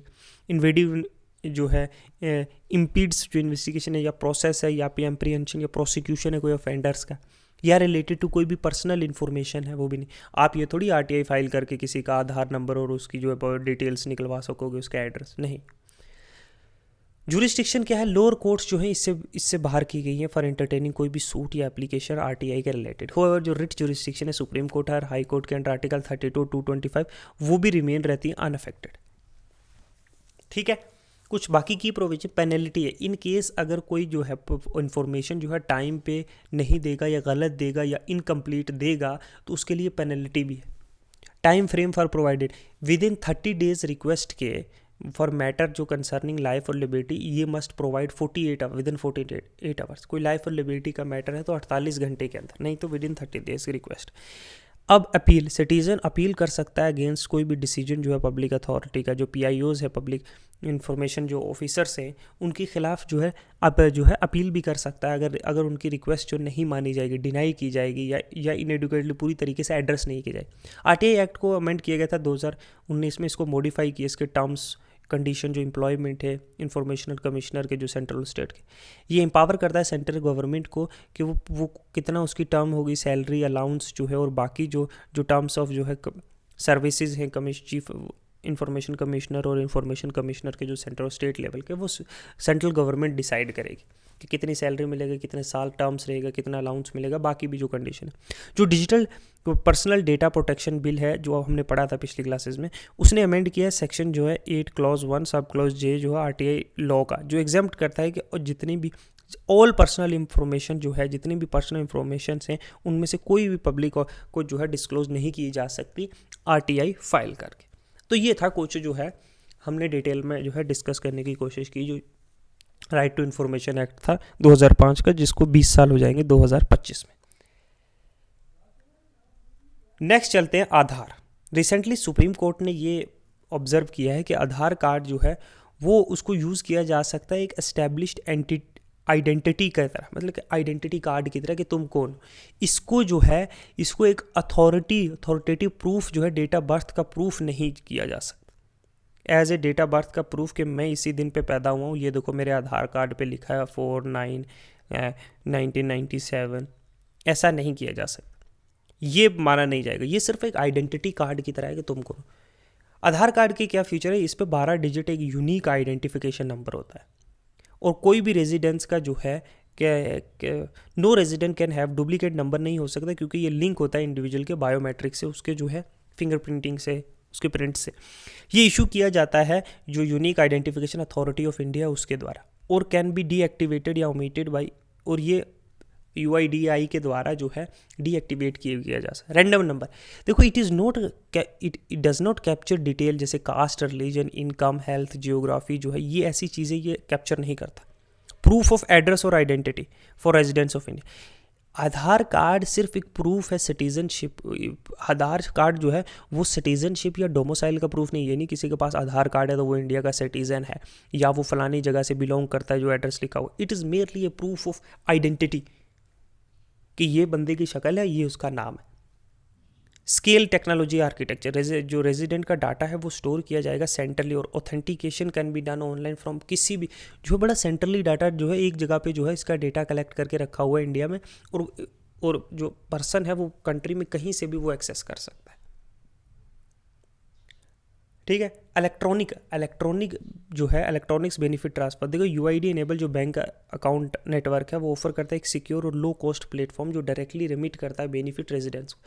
आपने बोला डायरेक्ट बेनिफिट ट्रांसफ़र जो है, डायरेक्ट बेनिफिट ट्रांसफ़र है ना, लिंक किए हुए हैं अकाउंट नंबर जो है आधार कार्ड से, ताकि लोगों को जो है डायरेक्टली जो है कोई भी सुविधा जो गवर्नमेंट की तरफ से कोई भी पैसा जो है वो डायरेक्टली ट्रांसफ़र होता है। टारगेटेड डिलीवरी, इनके फ़ायदे क्या है, सेंट्रल स्टेट गवर्नमेंट जो है वो रिक्वायर्ड होती है कि आधार कार्ड जो है ये बेनिफिट्स जो है और सब्सिडीज़ जो गवर्नमेंट की वेरियस स्कीम से जो मिलती हैं, जो कंसोलिडेटेड फंड ऑफ इंडिया या स्टेट या फिर सेंटर से जो आता है, वो जो है डायरेक्टली जो है आधार कार्ड की ज़रूरत होती है, उसके थ्रू जो आपको वो स्कीम्स डायरेक्टली मिलती है।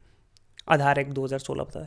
अब कॉन्स्टिट्यूशनल जो है, कॉन्स्टिट्यूशनैलिटी अगर हम देखें आधार कार्ड की, तो जस्टिस के S Puttaswamy versus Union of India case में 2018 के जजमेंट में जो टॉप कोर्ट है सुप्रीम कोर्ट, उसने फ्रेम किया कि जो आधार कार्ड एक्ट है 2016 वो विद प्रॉक्सिमिटी विद कॉन्स्टिट्यूशनल है, वो नहीं है कि कॉन्स्टिट्यूशन के खिलाफ है। कुछ की प्रोविजन, आधार कार्ड एक मेटा डाटा है और वो store can not be store more than 6 month से ज़्यादा स्टोर नहीं किया जाता। एक्ट को जो है वो वॉयलेट नहीं करता फंडामेंटल राइट को जो गारंटी की है 14, 15, 19 और 21 में। एक ये बात थी, आधार जो है वो मैंडेटरी होगा किसी भी सोशल वेलफेयर स्कीम्स को अगर आपको सरकार से लेना है तो उसके लिए आधार कार्ड जो है वो मस्ट है, लेकिन it can not be forced on people for opening bank account. ठीक है, लेकिन ये फोर्स नहीं किया जा सकता लोगों को कि वो इंटरनेट कनेक्शन मोबाइल से जो है आप अपना बैंक अकाउंट ओपन करें, इसकी ज़रूरत है। State can not enter into contract with private corporation, state जो है वो लोगों का आधार कार्ड के डेटा शेयर करके प्राइवेट लोगों के जो है प्राइवेट कंपनीज के साथ जो है कॉन्ट्रैक्ट में इंटर नहीं हो सकते। ये कहीं ना कहीं राइट टू प्राइवेसी जो फंडामेंटल राइट है उसको वॉयलेट करता है। ठीक है। यूनिक आइडेंटिफिकेशन नंबर क्या है, देखो ये एक स्टैट्यूटरी जो यूनिक आइडेंटिफिकेशन जो अथॉरिटी ऑफ इंडिया, एक स्टैट्यूटरी बॉडी है जो इस्टेब्लिश 2016 में हुई है, जो आधार कार्ड जो एक्ट है 2016 उसके तहत मिनिस्ट्री ऑफ इलेक्ट्रॉनिक्स और इंफॉर्मेशन कम्युनिकेशन के अंदर ये 10 नंबर का जो है ये जो है इशू करता है आइडेंटिफिकेशन नंबर। रिस्पॉन्सिबल है आधार इनरोलमेंट के लिए, उसके ऑथेंटिकेशन के ठीक है कि नहीं, ऑपरेशन मैनेजमेंट, ये सब चीज़ के लिए। नेक्स्ट चलते हैं सेंट्रली स्पॉन्सर्ड स्कीम क्या है। देखो सेंट्रली स्पॉन्सर्ड स्कीम क्या है, अपार्ट फ्रॉम जो खर्चा के जो एक्सपेंडिचर रिफॉर्म से नीति आयोग ने जो है एक इनिशिएटिव लिया, एक प्रोसेस कि हम रीवैम्प करेंगे जितनी भी सेंट्रल स्पॉन्सर्ड स्कीम्स है, मतलब उनकी देखेंगे क्या होती है सेंट्रल स्पॉन्सर्ड स्कीम्स। देखो ये वो है जहाँ जॉइंटली फंडेड होता है, मतलब सेंटर कुछ पैसा देती है, कुछ पैसा स्टेट देती है इम्प्लीमेंट करने के लिए स्टेट सेक्टर्स में। ठीक है, फॉलोइंग इन स्टेट या कंकरेंट लिस्ट जो कॉन्स्टिट्यूशन की हैं उनमें जो चीज़ें पड़ती हैं, जो स्टेट लिस्ट में या कंकरेंट लिस्ट में चीज़ें, वहाँ पे जो है स्टेट थोड़ा पैसा देती है और थोड़ा सेंटर देती है किसी भी पॉलिसी को, कोई नई स्कीम है उसको लॉन्च करने के लिए। एक सेंट्रल सेक्टर स्कीम होती है जो 100% जिसकी फंडिंग जो है वो सेंटर करती है। सेंट्रली सेक्टर से जो सेंट्रली स्पॉन्सर्ड स्कीम है उसमें सेंटर भी कुछ पैसा देती है, कुछ स्टेट भी पैसा देती है, और इस तरह से एक सोशल वेलफेयर स्कीम्स जो है लोगों तक पहुँचाई जाती है। करंट जो फ्रेमवर्क है CSS का, वो बेस्ड ऑन रिपोर्ट्स है भाई, सब ग्रुप जो चीफ मिनिस्टर्स का होता है on rationalisation of CSS। Focus क्या है सेंट्रल स्पॉन्सर स्कीम का, वो स्कीम जो कंप्राइजेस करती है कुछ नेशनल डेवलपमेंट एजेंडा जो टू रियलाइज विजन 2022, जहाँ सेंटर और स्टेट जो है वो इकट्ठे मिलकर काम करते हैं। करंटली जो स्टेटस है 75 जो है सेंट्रल सेक्टर स्कीम्स जो है 3 कैटेगरी में जो है कॉन्स्टिट्यूटेड, और अराउंड 10% जो है बजट जो है वो सेंट्रल बजट जो है वो उसका खर्चा होता है। फंडिंग क्या है, देखो जितनी भी ट्रांसफर से ऑल ट्रांसफर टू स्टेट जो CSS है वो बीइंग रूटेड वो कंसोलिडेटेड फंड ऑफ स्टेट में जाता है। ठीक है, फॉलोइंग द रिकमेंडेशन जो 14th फाइनेंस कमीशन की है एंड जो अबॉलिशन हुआ है प्लान एंड नॉन प्लान जो डिस्टिंक्शन का फ्रॉम 2016-17, तो CSS और सेंट्रल जो स्पॉन्सर्ड स्कीम है और सेंट्रल सेक्टर स्कीम है वो अब प्राइमरी मोड ऑफ कुछ स्पेसिफिक जो है पर्पस ट्रांसफ़र जो है वो made by union and centre. Funding pattern क्या है फॉर इन स्कीम्स के लिए, जो कोर स्कीम के लिए 8 जो नॉर्थ ईस्टर्न स्टेट्स है, 8 नॉर्थ ईस्टर्न स्टेट्स और 3 हिमालयन स्टेट्स जो हैं वहाँ पे जो है 90-10 का कंट्रीब्यूशन है, मतलब इन स्कीम्स में 90% सेंटर पैसा देगी, ठीक है, और 10% जो है वो स्टेट पैसा देगी। ये हिमालयन स्टेट के लिए। बाकी स्टेट के लिए जो है सेंटर 60% पैसा देगी और स्टेट 40% कंट्रीब्यूट करेगी। यूनियन टेरिटरी के लिए सेंटर 100% कंट्रीब्यूट करेगी। ठीक है। NITI Aayog to have concurrent jurisdiction कि वो मॉनिटर करेगी, उनके पास कंकरेंट जुरिस्डिक्शन होगी कि वो भी साथ में मॉनिटर कर सकते हैं किस तरह से सेंट्रल सेक्टर स्कीम्स जो है और बाकी भी जो थर्ड पार्टी है वो इवेलुएट की जाएगी। टाइप ऑफ CSS, देखो सेंट्रल सेक्टर स्कीम्स में भी ना 3 टाइप है। एक तो कोर स्कीम है जो नेशनल डेवलपमेंट एजेंडा है, मतलब ग्रीन रेवोल्यूशन, प्रधानमंत्री कृषि सिंचाई योजना है, जो स्वच्छ भारत अभियान है। दूसरी आती है core of the core scheme. ये 6 स्कीम्स हैं जो सोशल प्रोटेक्शन और सोशल इंक्लूजन के लिए, they are first charged on available funds of NDA। जब पैसा आता तो सबसे पहले इन 6 स्कीमों में पैसा दिया, जैसा जब मनरेगा है, 3 अम्ब्रेला स्कीम से डेवलपमेंट की, SC STs और बैकवर्ड क्लास के लिए, डिफरेंटली एबल्ड के लिए और बाकी वल्नरेबल ग्रुप के लिए, अम्ब्रेला प्रोग्राम्स फॉर जो डेवलपमेंट ऑफ माइनॉरिटीज़ के लिए।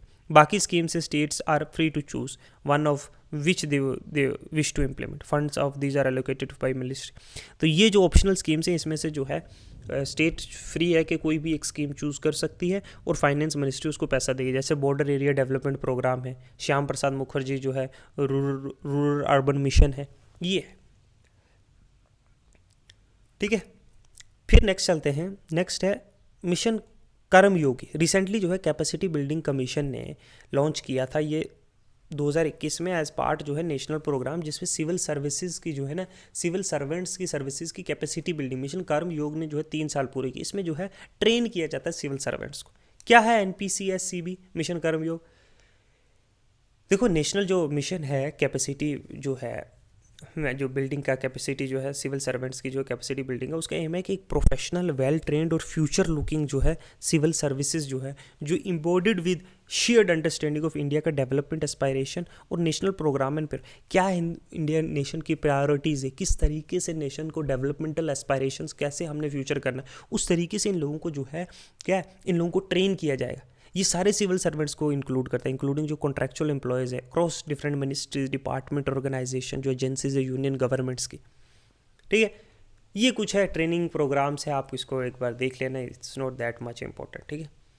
ग्रीवियंस जो रिड्रेसल मैकेनिज्म है, क्यों था न्यूज़ में रिसेंटली, जो मिनिस्ट्री ऑफ पर्सनल पब्लिक जो ग्रीवियंस और पेंशन है उसने इशू किया एक बड़ा ही डिटेल वाइज जो है किस तरह से हैंडल करने हैं पब्लिक ग्रीवियंस, लोगों की परेशानियों को, लोगों की शिकायतों का, और इन ग्रीवियंस को कैसे एक टाइम बाउंड मैनर में, कि किसी ने कोई शिकायत की है कि ये प्रॉब्लम है हमारे एरिया म्यूनसिपैलिटीज़ को, फॉर एग्जांपल दे रहा हूँ मैं, ठीक है, उसको एक टाइम बाउंड मैनर में 30 डेज़ के अंदर, 20 डेज़ के अंदर जो है इलेक्ट्रिसिटी की प्रॉब्लम को हल करना या कचरे की प्रॉब्लम को हल करना। तो इस तरीके से ये न्यूज़ में था किस तरीके से एक नया फ्रेमवर्क, ठीक है, की हाईलाइट जो गाइडलाइंस की हैं कि जितनी भी मिनिस्ट्री और डिपार्टमेंट हैं वो एड्रेस करेंगे ये ग्रीवियंस प्रोबेबली जल्दी से, एक फेयर मैनर में और एक तरीके से एफिशिएंटली।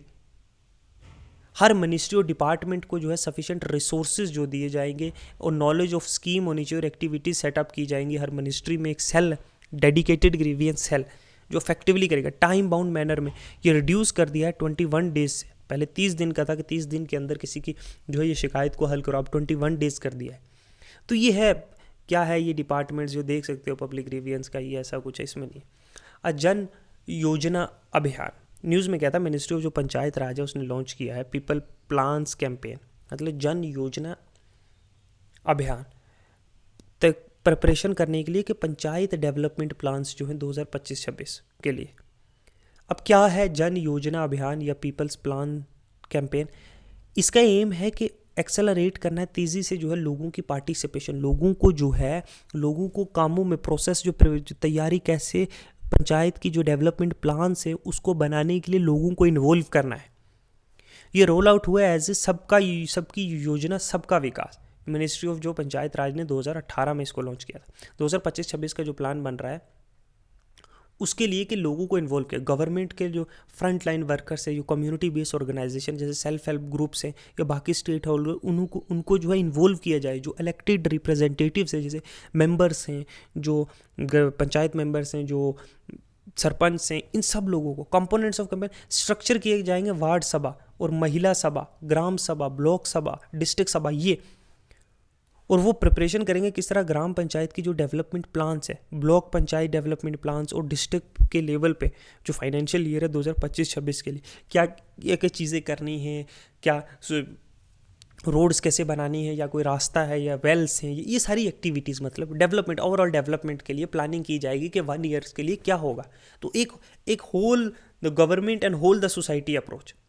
तो कहीं ना कहीं जो सस्टेनेबल डेवलपमेंट है, गोल है, उनको लोकलाइज किया जाएगा, अडॉप्ट किया जाएगा सब गवर्नमेंट, सबका जो है सोसाइटी अप्रोच पे। पीपल्स इंक्लूजन, ऑडिटिंग जो है नेक्स्ट है, ऑडिटिंग लोकल बॉडीज़ की। न्यूज़ में क्या था कि इंटरनेशनल सेंटर ऑफ जो ऑडिटिंग है लोकल गवर्नेंस वो इनॉग्रेट हुआ राजकोट गुजरात में। न्यूज़ में क्या है, ये it was a first in the country and aim है कि सेट किया जाए ग्लोबल स्टैंडर्ड के लोकल बॉडीज़ को ऑडिट किया जाए। ऑडिटिंग क्या होती है, मतलब आपने पूरा ईयर खर्चा किया है तो ऑडिट किया जाएगा कौन सा खर्चा कहाँ पे हुआ है, किस तरीके से हुआ है, हाउ इट इज़ डन, इस तरीके से, या कितना। ऑडिटिंग इंग्लैंड में तो पहले होती है कि कौन कौन सी चीज़ चाहिए उसके लिए ऑडिट किया जाएगा कि आपको ये पैसा चाहिए। ऑडिटिंग आजकल इंडिया में ज़्यादातर काम के बाद होती है कि अच्छा जी आपने 30,000 रुपये लगाए, कहाँ लगाए, ठीक है, 20,000 की सीमेंट ली, 10,000 का लोहा लिया, 5,000, ये इस तरीके से ऑडिटिंग होती है। ये कोलैबोरेटिव प्लेटफॉर्म है जहाँ पॉलिसी मेकर्स और ऑडिटर्स जो है जो जो चीज़ें पॉलिसी बनाते हैं कि ये फंडा जो है सोसाइटी के लिए होगा, यहाँ रास्ता बनेगा, ये ट्यूबवेल्स बनेंगे, ये ऑडिटर होगा वहाँ पे कि इतना खर्चा यहाँ आएगा, इतना खर्चा यहाँ आएगा। वो एक सेंटर ऑफ एक्सीलेंस का काम करेंगे, कैपेसिटी बिल्डिंग होगी ऑडिटर्स की। ये कहीं ना कहीं जो इंडिपेंडेंस है, जो आज़ादी है लोकल गवर्नमेंट के ऑडिटर्स की, वो इंश्योर करेगा और इन्हेंस करेगा कि फाइनेंशियली जो परफॉर्मेंस है, मतलब जो पैसा आ रहा है वो एक अच्छे तरीके से यूज़ हो, जो सर्विस डिलीवरी है वो लोगों तक पहुँचे। ये एक नॉलेज सेंटर की तरह और थिंक टैंक की तरह, एड्रेस की तरह काम करेगा जो लोकल, जो सेंटर ऑडिटिंग लोकल अथॉरिटी। क्या है लोकल सर्विसेज, वो 73rd 74 कॉन्स्टिट्यूशनल अमेंडमेंट एक्ट 92 हमने पढ़ा था, जिसमें प्रोविजंस है कि मिनिस्ट्री ऑफ जो पंचायत राज है वो डेवलप करेगा ऑनलाइन ऑडिटिंग एप्लीकेशंस, ठीक है, ये सारी चीज़ें। ओके, कंटोनमेंट बोर्ड के बारे में आपने देखा है नहीं, रिसेंटली जो है जो लैंड पोर्शन है 10 कंटोनमेंट बोर्ड का वो मर्ज किया गया है कंसर्न जो है लोकल स्टेट हाई कोर्ट। क्या होते हैं कंटोनमेंट, ये एसेंशियली वो एरियाज़ होते हैं जहाँ जो है मिलिट्री ट्रूप्स रहते हैं, मतलब फौज रह रही है कहीं पे, है ना, और प्राइमली हाउसिंग जो सोल्जर्स के लिए, घरों के लिए होता है। यहाँ पे मिलिट्री और सिविलियन पॉपुलेशन जो है दोनों इकट्ठे रहती है। कुछ एरियाज़ होते हैं जहाँ सिविलियन भी रह रहे हैं और मिलिट्री का कंटोनमेंट भी है। वाइल मिलिट्री स्टेशंस जो हैं वो एक्सक्लूसिवली उनके यूज़ के लिए हैं और अकोमोडेशन जो मिलिट्री पर्सनल के लिए एस्टैब्लिश देयर एग्जीक्यूटिव ऑर्डर। तो यहाँ पे जो है ये एस्टैब्लिश किया गया था ईस्ट इंडिया कंपनी ने बैटर ऑफ प्लासी के बाद 1757।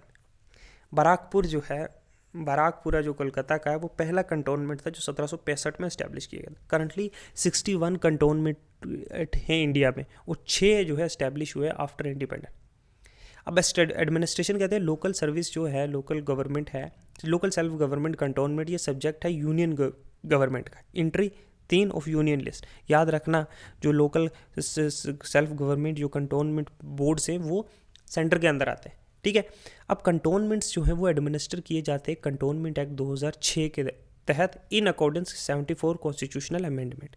कंटोनमेंट जो है वो एडमिनिस्टर किए जाते हैं कंटोनमेंट बोर्ड की तरह, बोर्ड के द्वारा जो परफॉर्म करते हैं सिविक्स ड्यूटी और प्रोवाइड करते हैं पब्लिक हेल्थ हो गया, पानी की सप्लाई होगी, एजुकेशन होगी लोकल लोगों को भी, जहाँ वो जो उन बोर्ड के जो कंटोनमेंट एरिया के अंडर रहते हैं। ये मिनिस्ट्री ऑफ डिफेंस जो है इसका कंट्रोल करती है। कंटोनमेंट जो स्टेशन का कमांडर है वो बोर्ड का जो एक्स ऑफिसो प्रेसिडेंट होता है, ठीक है। कंटोनमेंट बोर्ड की जो है वो हम देखते हैं कैटेगरी 1 में जहाँ पॉपुलेशन 50,000 से ज़्यादा, कैटेगरी 2 है जहाँ 10 से 50,000 और कैटेगरी 3 है जहाँ 2,500 से 10,000 लोग, और कैटेगरी 4 है जहाँ लेस देन 2,500 लोग रहते हैं। तो ये कंटोनमेंट बोर्ड की जो है वो कुछ कैटेगरीज, ठीक है।